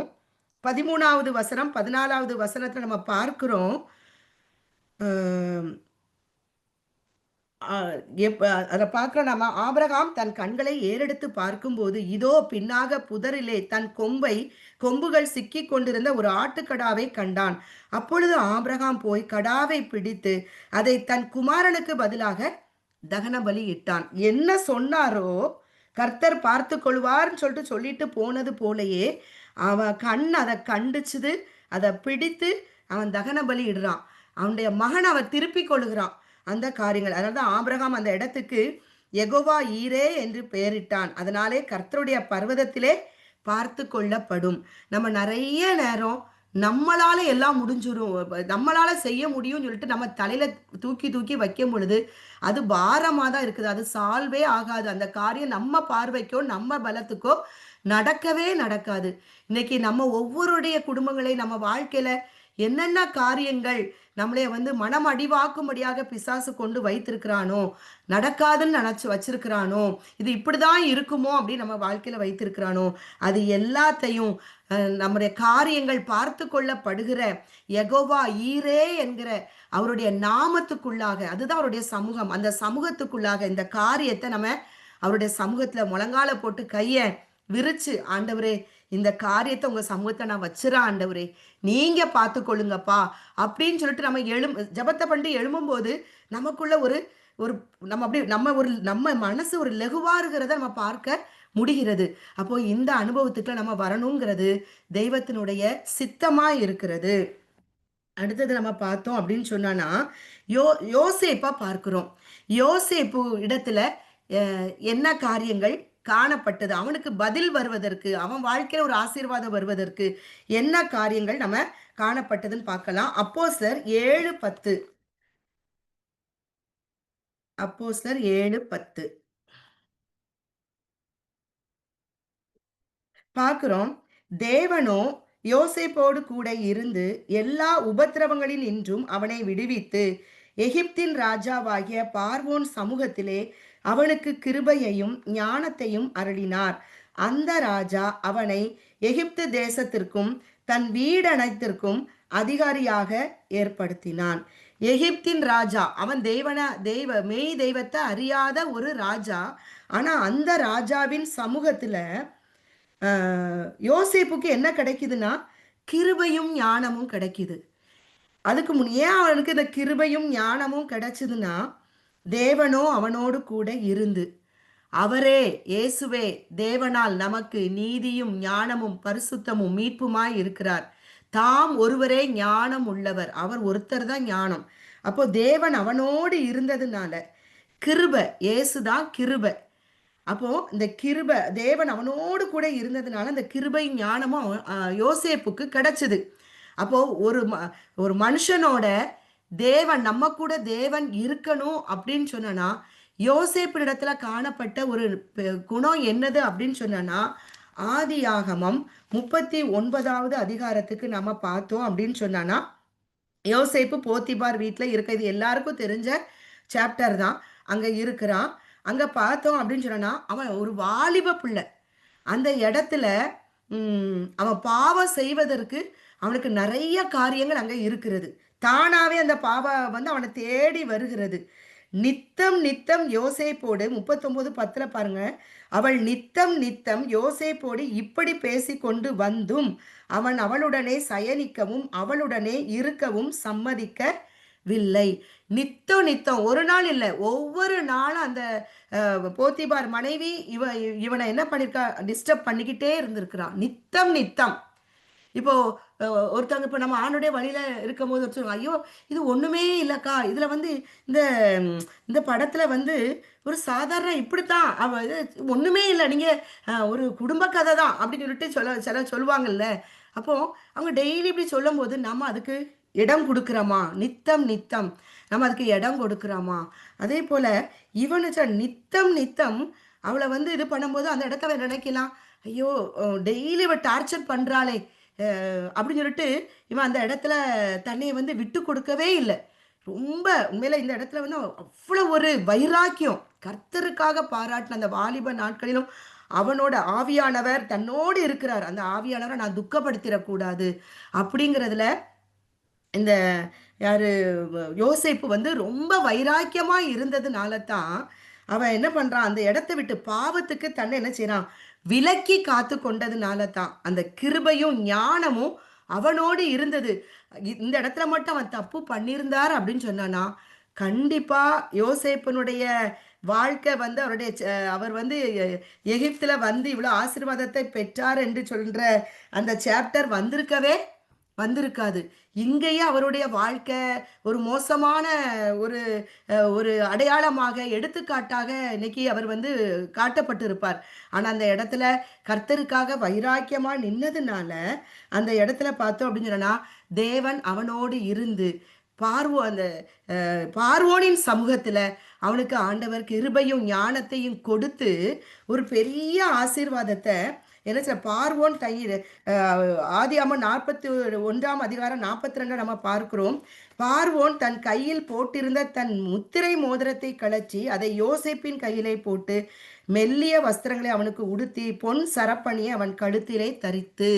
அப்போ தன்னுடைய 2ஆம் ரதத்தில் அவனை ஏற்றி தெண்டனிட்டு பணிங்கள் என்று அவனுக்கு முன்பாக கூறுவித்து, எகிப்து தேசம் முழுமைக்கும் அவனை அதிகாரி ஆக்கினான். அப்போ இந்த காரியங்கள் தான் அவனுக்கு பாவ சூழ்நிலை வந்தாலும் அந்த இடத்த அவன் என்ன செய்யல, தன்னை வந்து பாவத்துக்கு விற்று போட்டு விடாதபடிக்கு தனக்குள் இருந்த பரிசுத்த ஆவியானவருக்கு தன்னை விற்று கொடுத்ததுனால இந்த இடத்துல அவன் என்ன செய்யறாரு, ஆண்டவர் அவனை வந்து அவனுக்கு ஒரு பெரிய ஆசீர்வாதத்தை தேவன் கொடுத்ததை நம்ம பார்க்க முடிகிறது. அதே போலதான் நம்ம 1 கொரிந்தியர் 6ஆம் அதிகாரத்துல நம்ம பார்க்கிறோம். 1 கொரிந்தியர் 6:12, 1 கொரிந்தியர் 10:23 பவுல் சொல்வாரு, எல்லாவற்றையும் செய்ய எனக்கு அதிகாரம் உண்டு, ஆனா ஒண்ணு எனக்கு தகுதி கிடையாது. எல்லாவற்றையும் செய்ய எனக்கு அதிகாரம் உண்டு, ஆனா நான் ஒண்ணுக்கு என்ன கிடையாது, அடிமை கிடையாது அப்படின்னு சொல்லுவார். இதே போலதான் நம்மளும் நம்ம வாழ்க்கையில எல்லாத்தையும் செய்ய எனக்கு அதிகாரம் இருக்குதுதான். இன்னைக்கு உலகத்துல எல்லா மனுஷரும் போற பாதையில போகிறதுக்கு நமக்கு அது நம்ம கையில கொடுக்கப்பட்ட ஜீவனும் மரணமும் நம்ம கையில கொடுக்கப்பட்டு இருக்கிறது. ஆனா எல்லாம் நமக்கு செய்யறதுக்கு நமக்கு அதிகாரத்தை தேவன் அவர் தடை பண்ணல. ஆனா அது உன் இஷ்டம் அப்படிங்கிறாரு. அப்ப இந்த இடத்துல எப்படி யோசேப்பு தனக்கு முன்னால வைக்கப்பட்ட அந்த சுயாதீனத்தை அவன் மாம்சத்துக்கு ஏற்றபடி அனுசரியாதபடிக்கு தேவ ஆவியானவர் காட்டின வழி நடத்தலின்படி ஆவிக்கு ஏற்றபடி அந்த காரியத்தை ஆவியினால மாம்சத்தை மேற்கொண்டானோ, அப்படியே நம்மளும் நம்ம வாழ்க்கையில மற்ற நம்ம பிள்ளைகள் இதை நம்ம பிள்ளைகளுக்கு சொல்லிக்கிட்டே நம்ம இருக்கக்கூடிய காரியங்கள் ஒவ்வொரு காரியத்தை நம்ம ஆவியின உணர்த்துதலோடு இந்த காரியம் நான் செய்யலாமா, பார்க்கலாமா, இந்த காரியத்துக்கு நான் எவ்வளவு நேரம் செலவழிக்கிறேன். இப்போ நம்ம சில நேரத்தில் நம்ம வந்து மொபைல் பார்க்குற காரியங்கள் நம்ம சமையலை தான் பார்ப்போம். ஆனால் எவ்வளோ நேரம் அதுக்கு நம்ம செலவழிச்சிட்டு இருக்கோம். அப்படியே ஒன்று மாற்றி ஒன்று வந்துக்கிட்டே இருக்கு. அப்போது இந்த காரியங்கள் அப்போது அதெல்லாம் நமக்கு அதிகாரம் இருக்குது செய்யறதுக்கு. ஆனால் நான் அதை எப்படி நான் வந்து அதை நான் வந்து அதை பயன்படுத்துகிற காரியங்கள் நல்ல அந்த காரியம் நமக்கு சமையல் வேணும் தான், நமக்கு ஒரு மருந்து வேணும், அதெல்லாம் மொபைல் இல்லாமல் இன்னைக்கு யாருமே நிறைய காரியங்கள் நம்ம அதில் நமக்கு அறிந்து கொள்ளக்கூடிய காரியம் நிறையா இருக்குது. ஆனால் அதை நான் எப்படி அதை நான் பயன்படுத்துகிறேன், எவ்வளோ நேரம் அதுக்கு நம்ம செலவழிக்கிற காரியங்கள் எல்லாவற்றையும் எனக்கு செய்கிறதுக்கு அதிகாரம் இருக்குன்னு சொல்லிட்டு நான் அதில் வர எல்லாத்தையும் நான் நம்ம பார்க்க முடியாது. நம்ம பிள்ளைகளும் பார்க்க முடியாது. அப்போ நம்ம பிள்ளைகளுக்கு அந்த தெய்வத்தை குறிச்ச அந்த பயத்தை நம்ம சொல்லிக்கொண்டே தான் இருக்க வேண்டி இருக்குது. ஏன்னா இன்னைக்கு வாலிப பிள்ளைகளுக்கு வந்து இன்னைக்கு பாவம் அப்படி நெருக்கிட்டு நிற்கிறது. அப்போ நம்ம ஆண்டுடைய சமூகத்தை நம்ம பிள்ளைகளுக்காக ஜெபித்து, ஆண்டரே எங்க பிள்ளைங்க இந்த இடத்துல ஆண்டரே அந்த நேரங்கள் நீங்க எங்க பிள்ளைகளுக்கு வேண்டிய டைம் டேபிள எங்க பிள்ளைகள் இருக்க நீங்க ஃபிக்ஸ் பண்ணிருங்கப்பா அப்படி நம்ம ஜெபிப்போம். ஃபிக்ஸ் பண்ணுங்கப்பா, அந்த நேரங்கள் வீணாகக்கூடாது, இந்த மொபைல் ஃபோனுக்குள்ள போய் நேரத்தை வீண் பண்ணிடக்கூடாது அப்படி நம்ம வந்து ஜெபிக்கும் பொழுது கண்டிப்பாக கர்த்தர் அதற்கு வேண்டிய காரியங்களை தேவன் நமக்கு செய்கிற தேவனாக தேவன் இருக்கிறார். அப்போ நம்ம அந்த கர்த்தருடைய ஆவியானவருக்கு நம்ம முக்கியத்துவம் கொடுத்து அந்த நமக்கு கொடுக்கப்பட்ட சுயாதீனத்தை நம்ம ஆவிக்கு ஏற்றபடி நம்ம தேவ நாம மகிமைக்கென்று அதை நம்ம பயன்படுத்தும் பொழுது கண்டிப்பா கர்த்தருடைய கிருபையும் ஞானமும் நமக்கும் நம்ம பிள்ளைகளுக்கும் கண்டிப்பா இது உண்டாயிருக்கும் என்று இயேசுவின் நாமத்தினால நம்ம விசுவாசிக்கிறோம். அடுத்தது பார்த்தீங்கன்னா எஸ்தர் ராஜாத்தி அவங்க எப்படி தேவனுடைய சமூகத்தில் அவங்களுக்கு ஏன் அவங்களுக்கு அந்த காரியங்கள் கிடைச்சது அப்படின்னு சொல்லிட்டு நம்ம எஸ்தர் புத்தகத்தை நம்ம போய் பார்த்தோம் அப்படின்னா எஸ்தர் 2ஆம் அதிகாரம் 17வது வசனத்தை நம்ம போய் பார்த்தோம்னு சொன்னோம்னா எஸ்தர் 2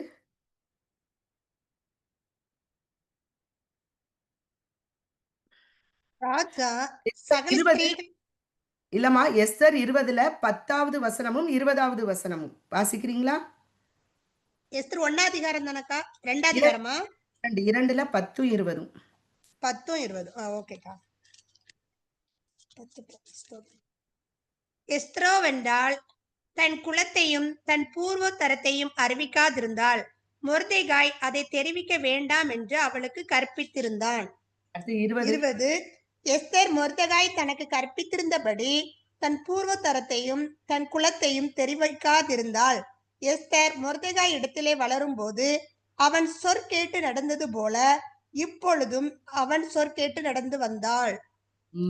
இப்போ அன்னைக்கு நான் ஒரு மெசேஜ் கேட்கும்போது எனக்கு ஒரு ஆண்டவர் ஒரு காரியத்தை கற்று அந்த மெசேஜ் மூலம் எனக்கு புரிஞ்சு கொண்டேன். என்னன்னா மொர்தெகாய் வந்து பரிசுத்த ஆவியானவருக்காக பரிசுத்த ஆவியாருக்கு அடையாளமா, எஸ்தர் வந்து நம்ம வந்து அடையாளம்.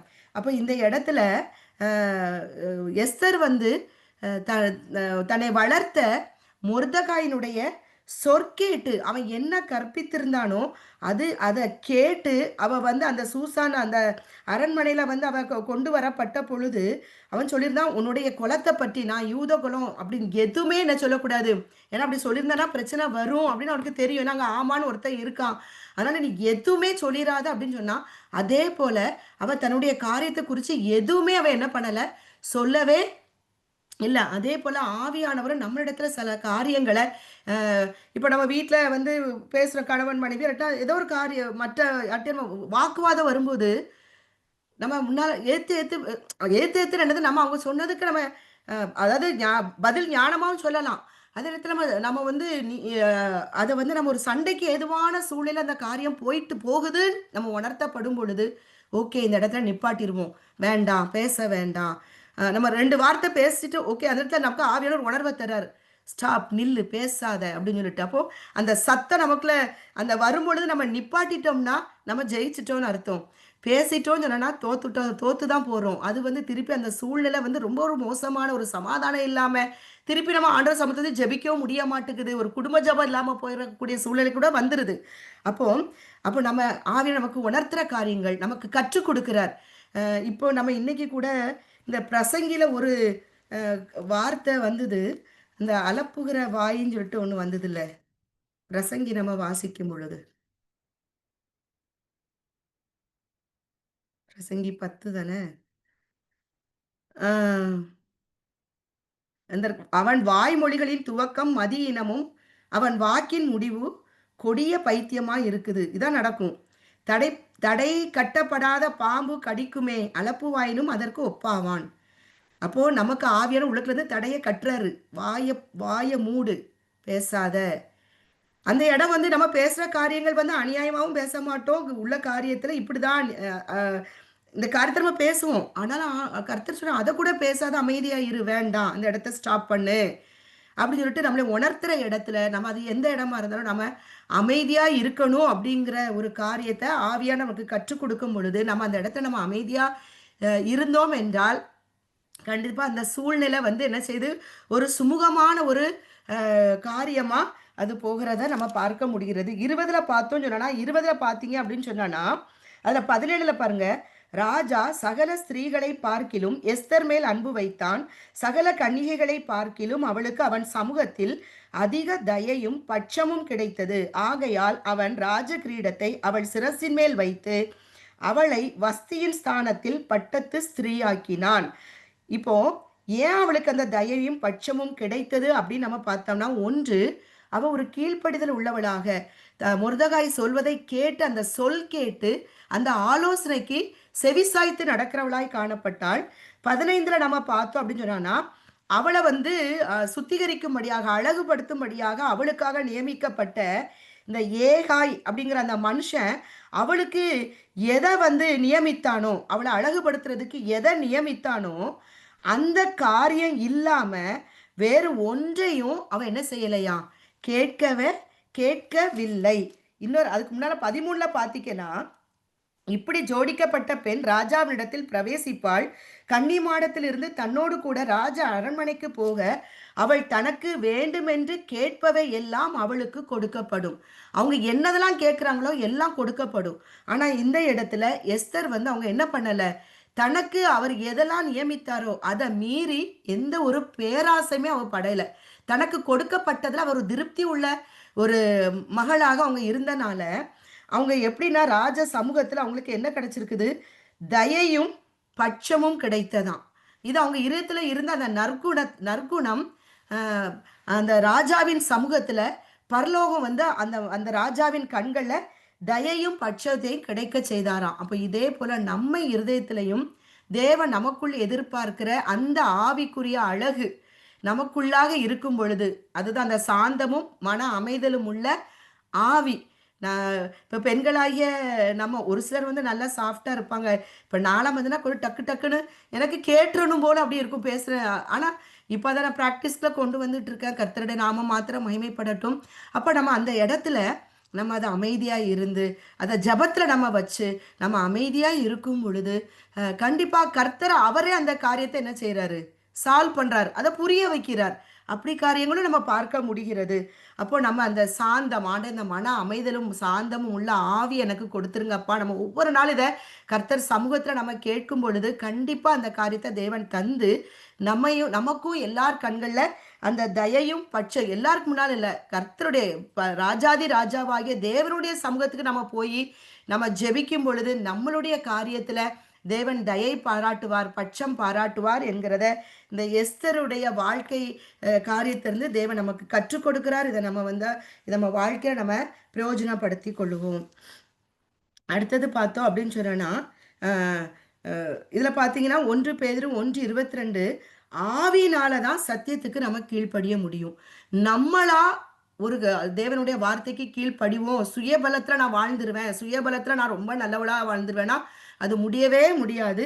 1 பேதுரு அதனாலதான் நமக்கு ஆவியானவர் அச்சாரமாய் கொடுக்கப்பட்டிருக்கிறார். அச்சாரம்னா என்னதுன்னா ஒரு கேரண்டி, நமக்கு ஒரு கேரண்டியா கொடுக்கப்பட்டிருக்கிறார். நம்ம அந்த ஞானஸ்தான உடன்படிக்கையை செய்யும் பொழுது நமக்காக கொடுக்கப்படுகிற ஆவியானவர். தெரியும் இந்த உலகத்துல நமக்கு நிறைய போராட்டங்கள் உண்டு, வலது பக்கம் இடது பக்கம் சாய்ந்து போகக்கூடிய காரியங்கள் உண்டு. இந்த காரியத்துல நம்ம சாய்ந்து விடாதபடிக்கு நமக்கு நியமித்தப்பட்ட இயேசு கிறிஸ்து விட்டு சென்ற அடிச்சுவடல நம்ம நடக்கணும் அப்படின்னு சொன்னா பரிசுத்த ஆவியானவர் நமக்கு கூட இருந்து நமக்கு அந்த கைடன்ஸ் கொடுக்குறார். அந்த சத்தத்துக்கு கீழ்ப்படியே நமக்கு உதவி செய்யும் பொழுதுதான் நம்ம அந்த இடத்த நம்ம என்ன பண்ண முடியும்? மேற்கொண்டு ஜெயிக்க முடியுமே ஒழிய நம்மளே சரிபடுத்த முடியுமே ஒழிய மற்றபடி சுயபலத்துல எதுவுமே நடக்காது. அப்போ நம்ம எப்பவுமே பரிசுத்த ஆவியானவருக்கு நம்மளை விட்டு கொடுத்து அவர்கிட்ட ஜெபிக்கணும். ஆண்டவரே, ஆவியானவரே, இன்னைக்கு தேவனுடைய சித்தத்துக்கு என்னுடைய இருதயம், என்னுடைய ஆவி, ஆத்மா, சரீரம் கீழ்பட்டு நடக்கணும்பா. ஆண்டவர் தேவையற்ற வார்த்தையின் வாயிலிருந்து வராதபடிக்கு காத்துக்கொள்ளுங்கப்பா. பொல்லாங்கான எண்ணங்கள் என்ற இடத்துல வராதபடிக்கு, துர்க்குணமான எண்ணங்கள் இடத்துல வராதபடிக்கு ஆண்டவரே கிறிஸ்துவின் சிந்தை உம்முடைய காரியங்கள் காரியங்கள் இடத்துல வரட்டும்பா அப்படி நம்ம ஜெபிக்கிறோம். ஏன்னா சங்கீதம் 19 கடைசி வசனத்தை பார்க்கிறோம் இல்லையா? அப்ப வாயின் வார்த்தைகளும் இரத்தின் தியானமும் அவருடைய சமூகத்துல பிரீதியா இருக்கும் அப்படின்னு இருக்குது. அப்ப ஆண்டவரே, என்னுடைய வாயின் வார்த்தைகள், என்னுடைய இதயத்தின் எண்ணங்கள் உங்க சமூகத்துல எப்பொழுதும் பிரீதியாய் இருக்கும்படியாக ஆண்டவரே எனக்கு உதவி செய்யுங்கப்பா அப்படின்னு நம்ம அவரை சார்ந்து கொள்ளும் பொழுதுதான் நம்மளால இந்த உலகத்துல பிசாசு நம்மளை வந்து கொண்டு வர காரியத்தை நம்ம மேற்கொண்டு ஜெயிக்க முடியும். அடுத்த பார்த்தீங்கன்னா தாவீது இதில் இப்போ இந்த எஸ்தர் இதில் வந்து 1 பேதுரு 1:22 1 பேதுரு 2வது வசனம் ஆவியானவரின் பரிசுத்தமாக்குதலினாலே கீழ்ப்படிதலுக்கும் ரத்தம் தெளிக்கப்படுதலுக்கும் தெரிந்து கொள்ளப்பட்ட பரதேசின்னு அங்க எழுதியிருக்கும். அப்போ நம்மளை பரிசுத்தமாக்குறவர் யாரு? சத்திய வசனத்துக்கு நம்மளை கீழ்ப்படிய வைத்து வைத்து நம்ம இருதயத்துல ஆத்துமால இருக்கிற அந்த தீட்டான காரியத்தை வெளியே கொண்டு வர்றது யாரு? ஆவியானவர். அப்போ அவர் தான் நம்மளை பரிசுத்தமாக்குறவர். அப்போ நம்ம அவருடைய ஆம், ஆளுகைக்கு, அவருடைய சமூகத்துல நம்ம ஒப்பு கொடுக்க பொழுதுதான் எப்படி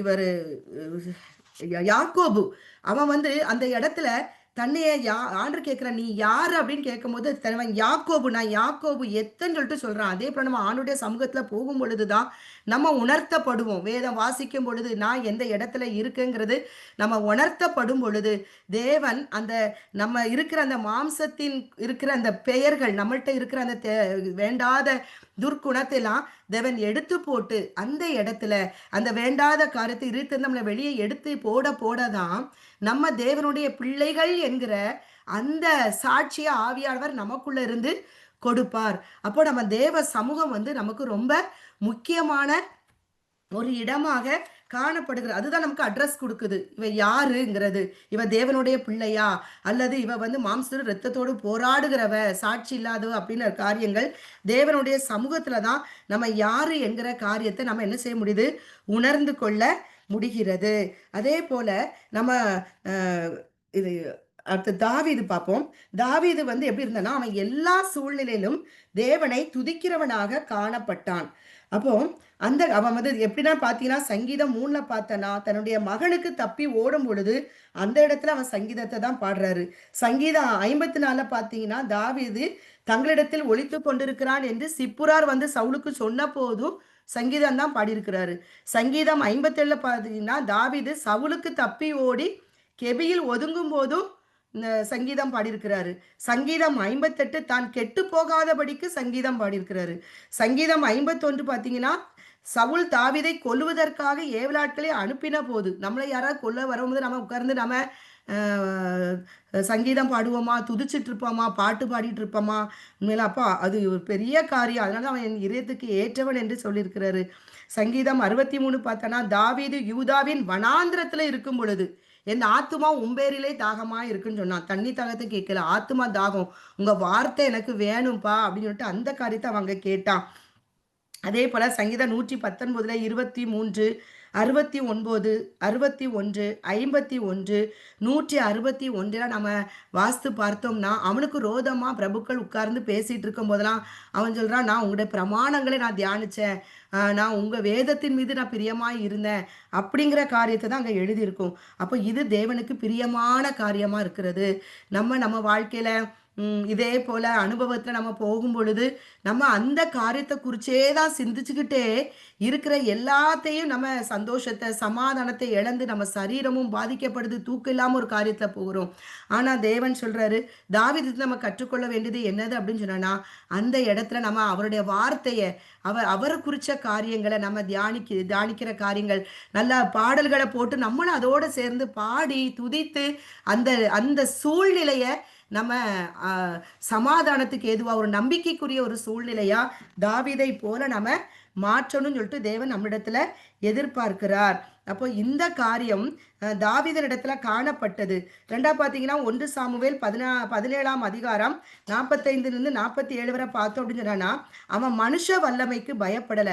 அவன் ஒரு கோலியாத்தை பார்த்து பயன்படுத்தல. அவன் ஈட்டியோடும் பட்டயத்தோடு கேடகத்தோடு வந்தான். அந்த உருவத்தை பார்த்து அவனுடைய கையில வச்சிருக்கிற ஆயுதங்கள் எல்லாம் அவன் பார்க்கல. அவர் சின்ன பையனா இருந்தா கூட அவன் கர்த்தருடைய தேவனாகிய சேனைகளின் கர்த்தராகிய தேவனுடைய நாமத்தின் மேல அவ்வளவு வைராக்கியம் பாராட்டி அவன் என்ன செய்தான், அந்த அந்த இடத்துல கோலியாத்தை அவன் மேற்கொண்டு ஜெயிக்க முடிந்தது. அப்போ அதே போல நம்மளும் இந்த மரணத்தை ஜெயித்த கர்த்தராகிய இயேசு கிறிஸ்துவின் நாமத்தின் மீது, அந்த உயிர்த்தெழுதலின் வல்லமையின் மீது நமக்கு முன்பாக நிற்கிற கோலியாத்தை போன்று நிற்கிற காரியங்கள் எல்லாம் நம்ம என்ன செய்ய முடியும்?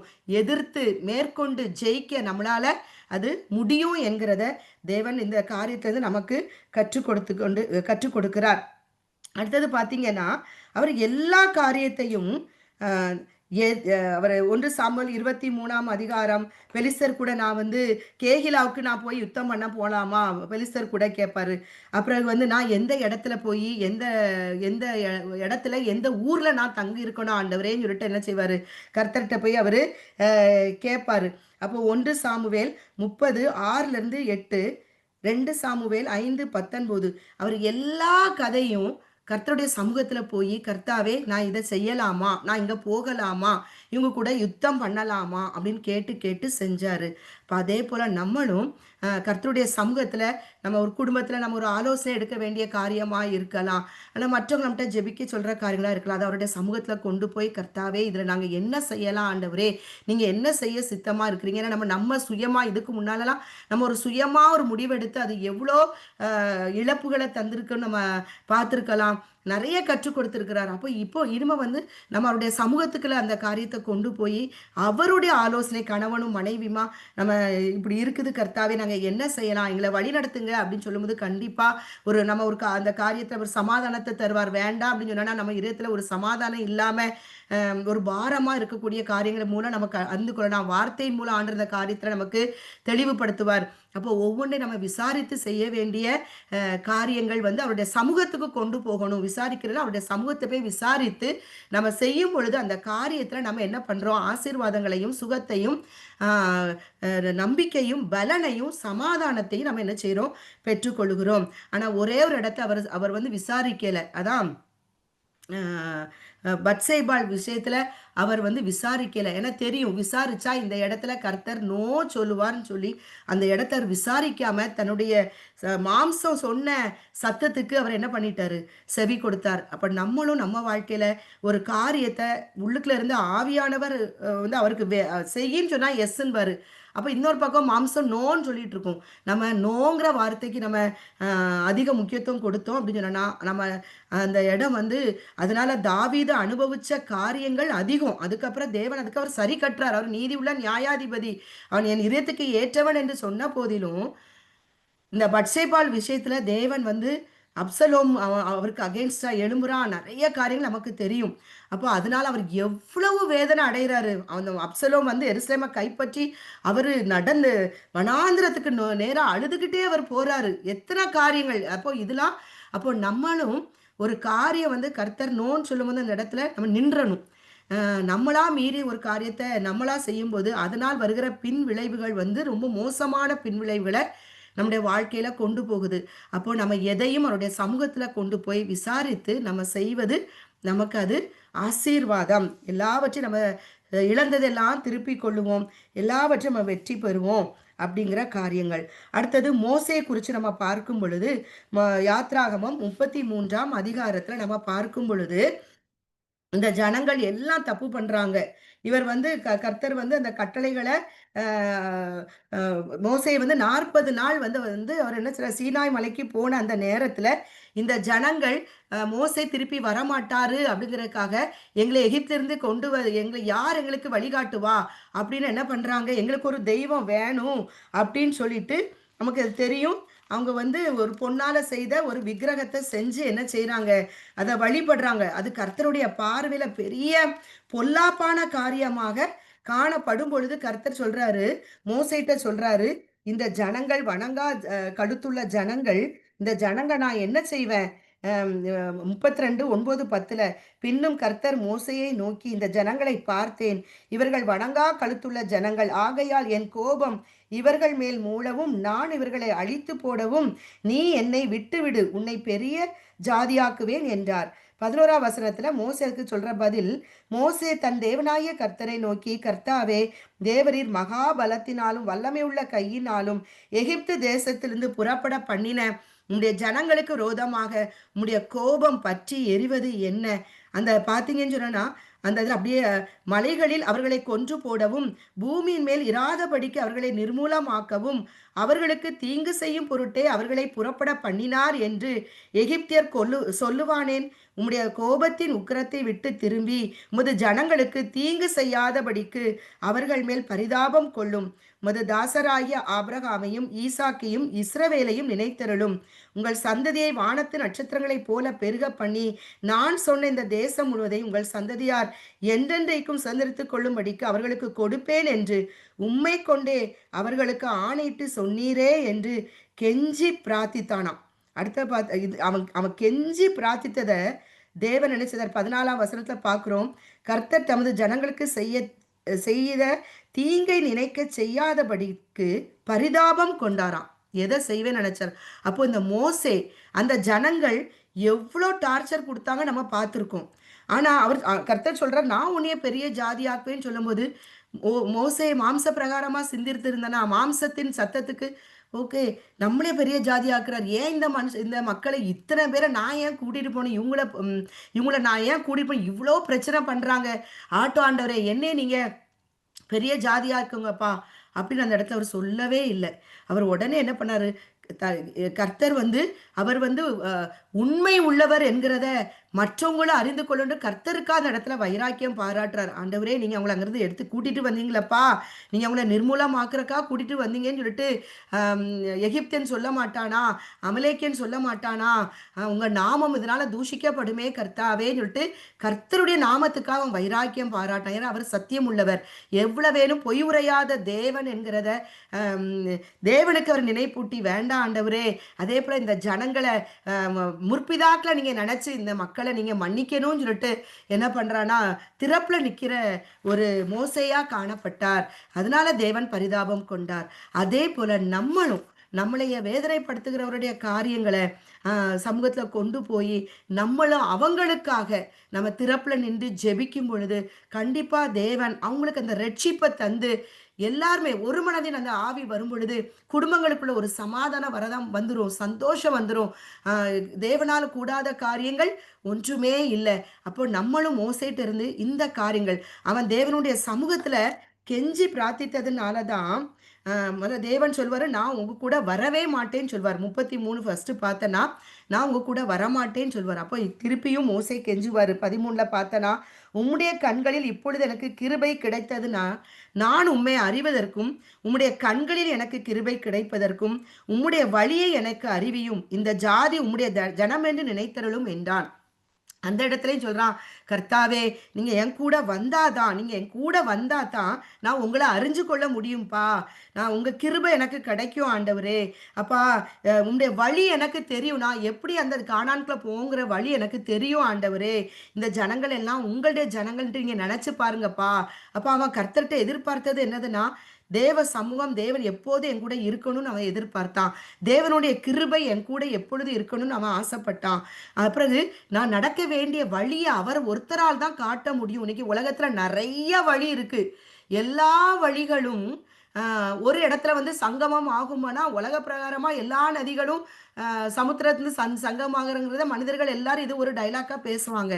ஆனா கிறிஸ்துவ வாழ்க்கையில நித்திய ஜீவன்கிற ஒரு இடம் எப்படின்னு சொன்னா எல்லா வழிகளும் நித்திய ஜீவன்ல கொண்டு இணைக்கவே முடியாது. இயேசு கிறிஸ்து ஒருவர் தான் நித்திய ஜீவனுக்கு வழியாய் இருக்கிறதுனால கர்த்தாவே அந்த கானானுக்கு போறக்கூடிய வழியை உங்க ஒருத்தரால தான் எங்களுக்கு காட்ட முடியும்பா. அதனால உங்க சமூகம் எங்களோடு கூட வரணும், இந்த ஜனங்களோடு கூட வரணும், எங்களோடு கூட எங்க குடும்பத்தோடு கூட ஆண்டவரே நீங்க எங்களுக்கு வழிகாட்டணும் அப்படின்னு சொல்லிட்டு நமக்காக நம்ம பிள்ளைகளுக்காக நம்ம குடும்பங்கள் ஒவ்வொருவருக்காகவும் நம்ம அந்த வழியை எல்லாருக்கும் எங்களுக்கு காட்டுங்கப்பா. நாங்க ஒவ்வொரு நாளும் அறிகிற அறிவுல நாங்க வளரணும் ஆண்டவரே. உங்க கிருபையும் நன்மையும் எங்களையும் எங்க குடும்பங்களையும் எங்க உறவுகளையும் ஆண்டவரே எங்களை வெறுக்கிறவர்களை எங்களை வேதனைப்படுத்துறவர்களை எல்லாரையும் அந்த ஆசீர்வாதங்கள் சூழ்ந்து கொள்ளட்டும் அப்படின்னு சொல்லும் பொழுது கண்டிப்பா எல்லாமே ஒரு மனதாய் ஒரே சந்தோஷமுடைய ஒரு காரியமாக மாறும் என்கிறதுல எந்த ஒரு காரியங்களும் அது உண்மைங்கிறத நம்ம அறிந்து கொள்ள முடியும். அப்ப அதுக்கு கர்த்தர் சொல்றாரு, என் சமூகம் உனக்கு முன்பாக செல்லும், நான் உனக்கு இளைப்பாறுதல் தருவேங்கிறாரு. மோசேனுடைய முகத்தை பார்த்து, அவனுடைய ஜபத்தை பார்த்து, அவனுடைய இருதயத்தை பார்த்து, அவனுடைய வாஞ்சையை பார்த்து தேவன் தன்னுடைய கோபத்தை எல்லாம் எடுத்து போட்டு என் சமூகம் உனக்கு முன்பாக வரும், நான் உனக்கு இளைப்பாறுதல் தருவேன் அப்படின்னு சொல்றாரு.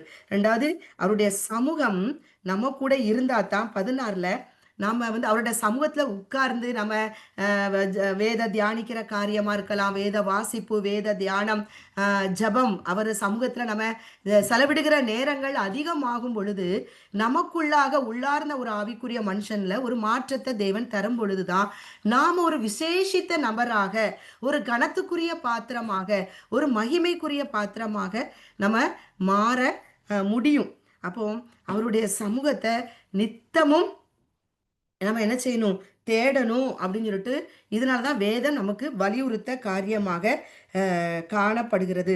நம்ம தேவனிடத்துல விசாரிக்கிறதுக்கு சில காரியங்கள் நம்ம வாழ்க்கையில தடையா இருக்கிறது. அது என்னதுன்னா, எசேக்கியேல் 14:3 நரகலான விக்கிரகங்களை தங்கள் இருதயத்தின் மேல் நாட்டி தங்கள் அக்கிரமமாகிய இடரலை தங்கள் முகத்துக்கு எதிராக வைத்து கொண்டிருக்கிறார்களே அப்படின்னு நம்ம எசேக்கியேல் 14:3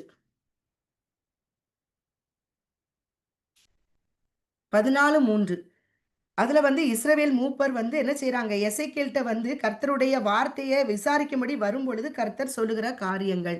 இப்ப நானும் நீங்களும் கர்த்தருடைய சமூகத்துல போகும்போது நம்முடைய இருதயத்துல தேவனுக்கு பிரியம் இல்லாம நம்ம எந்தெந்த காரியங்களை, எந்தெந்த குணங்களை விக்கிரகமாக நாட்டி வச்சிருக்கோமோ அப்படி வச்சுக்கிட்டு, அப்புறம் அக்கிரமமான இடறல்கள் எது அவர் செய்ய வேண்டாம்னு சொன்னாரோ அந்த காரியத்தை நம்ம செஞ்சுக்கிட்டு அவருடைய சமூகத்தை போய் நம்ம நின்னு நம்ம விசாரிக்க போனோம்னா அதுக்கு அவர் பதில் தரமாட்டேன் அப்படின்னு சொல்லிட்டு சொல்றார். அப்போ நம்ம அந்த காரியங்களை நம்ம உணர்ந்தவர்களாய் நம்முடைய இருதயத்துல அவருடைய வார்த்தையை நம்ம வைத்து உண்மை துப்புரவு அவருடைய வசனம் அவருடைய வார்த்தையை வாசிச்சு அதை தியானம் பண்ண பண்ண பண்ண அவர் நமக்குள்ள நமக்குள்ள அவர் வாசமாய் இருக்கக்கூடிய ஒரு அனுபவமாக அவருடைய சமூகம் நம்மளோடு தங்கி இருக்கிற ஒரு அனுபவமாக நம்ம வாழ்க்கை மாறும். வெளிப்படுத்தல் 22:4 நீங்க பாத்தீங்கன்னு சொன்னானா, ஆதியாகமம் 3 இழந்த அந்த ஆசீர்வாதம் மீண்டும் வெளிப்படுத்தல் 22 4 பாருங்க. அவருடைய ஊழியக்காரர் அவரை சேவித்து அவருடைய சமூகத்தை தரிசிப்பார்கள், அவருடைய நாமம் அவர்களுடைய நெற்றியில் இருக்கும். இதுக்கு வந்து ஆன்சர் எங்க பார்க்கணும், சங்கீதம் 101:6 பாருங்க. சங்கீதம் 101:6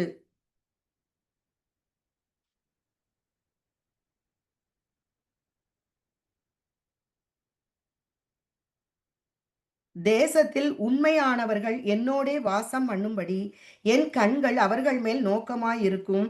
உத்தமமான வழியில் நடக்கிறவன் என்னை சேவிப்பான். கபடு செய்கிறவன் என் வீட்டுக்குள் இருப்பது இல்லை. பொய் சொல்லுகிறவன் என் கண்முன் நிலை நிற்பது இல்லை. அக்கிரமக்காரர் ஒருவரும் கர்த்தருடைய நகரத்தில் இராதபடி வேறு அறுப்புண்டு போக தேசத்தில் உள்ள அக்கிரமக்காரர் யாவரையும் அதிகாலமே சங்கரிப்பேன். அப்போ அவருடைய சமூகத்துல அவரை சேவிக்கணும் அப்படின்னு சொன்னா தேவன் நம்மளிடத்துல எதிர்பார்க்கிறது உண்மையை எதிர்பார்க்கிறார். துப்புரவான ஒரு இருதயமாக நம்ம பாவம் செய்யக்கூடிய சில சூழ்நிலைகள் வந்தா கூட நம்ம அவர்கள் செய்யும் பொழுது உடனே அந்த நம்ம கர்த்தரிடத்தை அறிக்கை செய்து நம்ம இதயத்தை என்ன செய்யணும், இடரலற்றவர்களாக துப்புரவு அற்றவர்களாக நம்ம ஆண்டவருக்கு முன்பாக நம்ம உண்மை உள்ளவர்களாக காத்து கொள்ளும் பொழுது அவருடைய கட்டளைகளை அவருடைய வார்த்தையை நம்ம தியானித்து அதை நம்ம இதயத்துல கொண்டு போகும் பொழுது நம்ம ஒரு உத்தமமான வழியில நடக்கிறதுக்கு அது ஒரு வழியா இருக்கிறது. அப்படிப்பட்டவர்கள் தான் அவருடைய சமூகத்தை என்ன செய்வாங்களாம், தரிசிப்பார்கள் என்று வேதம் சொல்லுகிறது. அப்போ நம்ம அந்த அப்போ 8 நம்ம பார்க்கும் பொழுது அக்கிரமக்காரர் ஒருவரும் கர்த்தருடைய நகரத்தில் இராதபடிக்கு வேறு அறுப்புண்டு போகணும்னா என்னுடைய உள்ளார்ந்த மனுஷன்ல காணப்படுகிற அந்த அக்கிரமக்காரன் கபடு செய்கிற காரியங்கள் பொய் சொல்லுகிற காரியங்கள் நம்முடைய இதயத்துல காணப்படுமானால் அந்த பொல்லாத மனுஷனை நம்ம என்ன செய்யணும், அதிகாலமே அந்த காரியத்தை நம்ம என்ன செய்யணும், அந்த பொல்லாங்கனை நம்ம சங்கரிச்சிடணும். இந்த உள்ளார்ந்த ஆவிக்குரிய மனுஷனை ஆண்டவரே இந்த நாள் முழுவதும் உம்முடைய வார்த்தையினால ஆண்டவரே நான் தவறு செய்து விடாதபடிக்கு ஆவியானவர் என்ற உள்ளார்ந்த மனுஷன் நீர் ஆளுகை செய்யும். உம்முடைய சத்தத்துக்கு என்ற செவியை சாய்த்து அதுக்கு கீழ்ப்பட்டு நீ செய்யும் சொல்றதை செய்யவும் செய்ய வேண்டாம் சொல்றதை விட்டுவிடவும் ஆவியானவர் எங்களுக்கு பலனை தாங்க. அந்த பொல்லாத மனுஷனை நம்ம என்ன செய்யணும், பலிபீடத்துல நம்ம சங்கரிக்கணும் அப்படின்னு சொல்லிட்டு இதை நம்ம ஒவ்வொரு நாள் அதிகாலையில நம்ம இந்த காரியங்களை செய்யும் பொழுது அந்த நாள் முழுதும் தேவன் நம்ம தேவ ஆவினால் நடத்தப்படுகிற அனுபவமாகவும் ஆவினால் மாம்சத்தின் கிரிகைகளை நம்ம அழிக்கவும் ஆவியினால அம், அ, மாம்சத்தின் இச்சைகளை நிறைவேற்றாதபடிக்கு ஆவினால நம்ம நடத்தப்படுகிற அனுபவமாக ஆவியானவர் நம்மளைய வழி நடத்த நம்ம விட்டு கொடுக்கணும். சமூகத்துக்கு நம்ம விட்டு கொடுக்கும் பொழுதுதான் இந்த அதிகாலமே நம்ம உள்ளார்ந்த ஆவிக்குரிய மனுஷனை நம்ம பலனடைந்து அந்த பொல்லாத மனுஷனை நம்ம மேற்கொண்டு ஜெயிக்க முடியும். கர்த்தர் தாமே இந்த செய்தியை ஆசீர்வதிப்பாராக. நம்ம வாழ்க்கையில இதை பிரயோஜனப்படுத்தி நம்ம வாழவும் ஆவியானவர் தொடர்ந்து நமக்கும் நம்ம பிள்ளைகளுக்கும் நம்ம குடும்பத்துக்கும் குடும்பங்களுக்கும் நம்ம உறவுகளுக்கும் ஃப்ரெண்ட்ஸுகளுக்கும் தேவன் இந்த காரியத்தை அனுகிரகம் செய்து தர வேண்டுமா இயேசு கிறிஸ்து நாமத்துல பரிசுத்த ஆவியானுடைய உதவி ஒத்தாசையுடனும் ஜெபிக்கிறேன். ஆமேன், ஆமேன், ஆமேன்.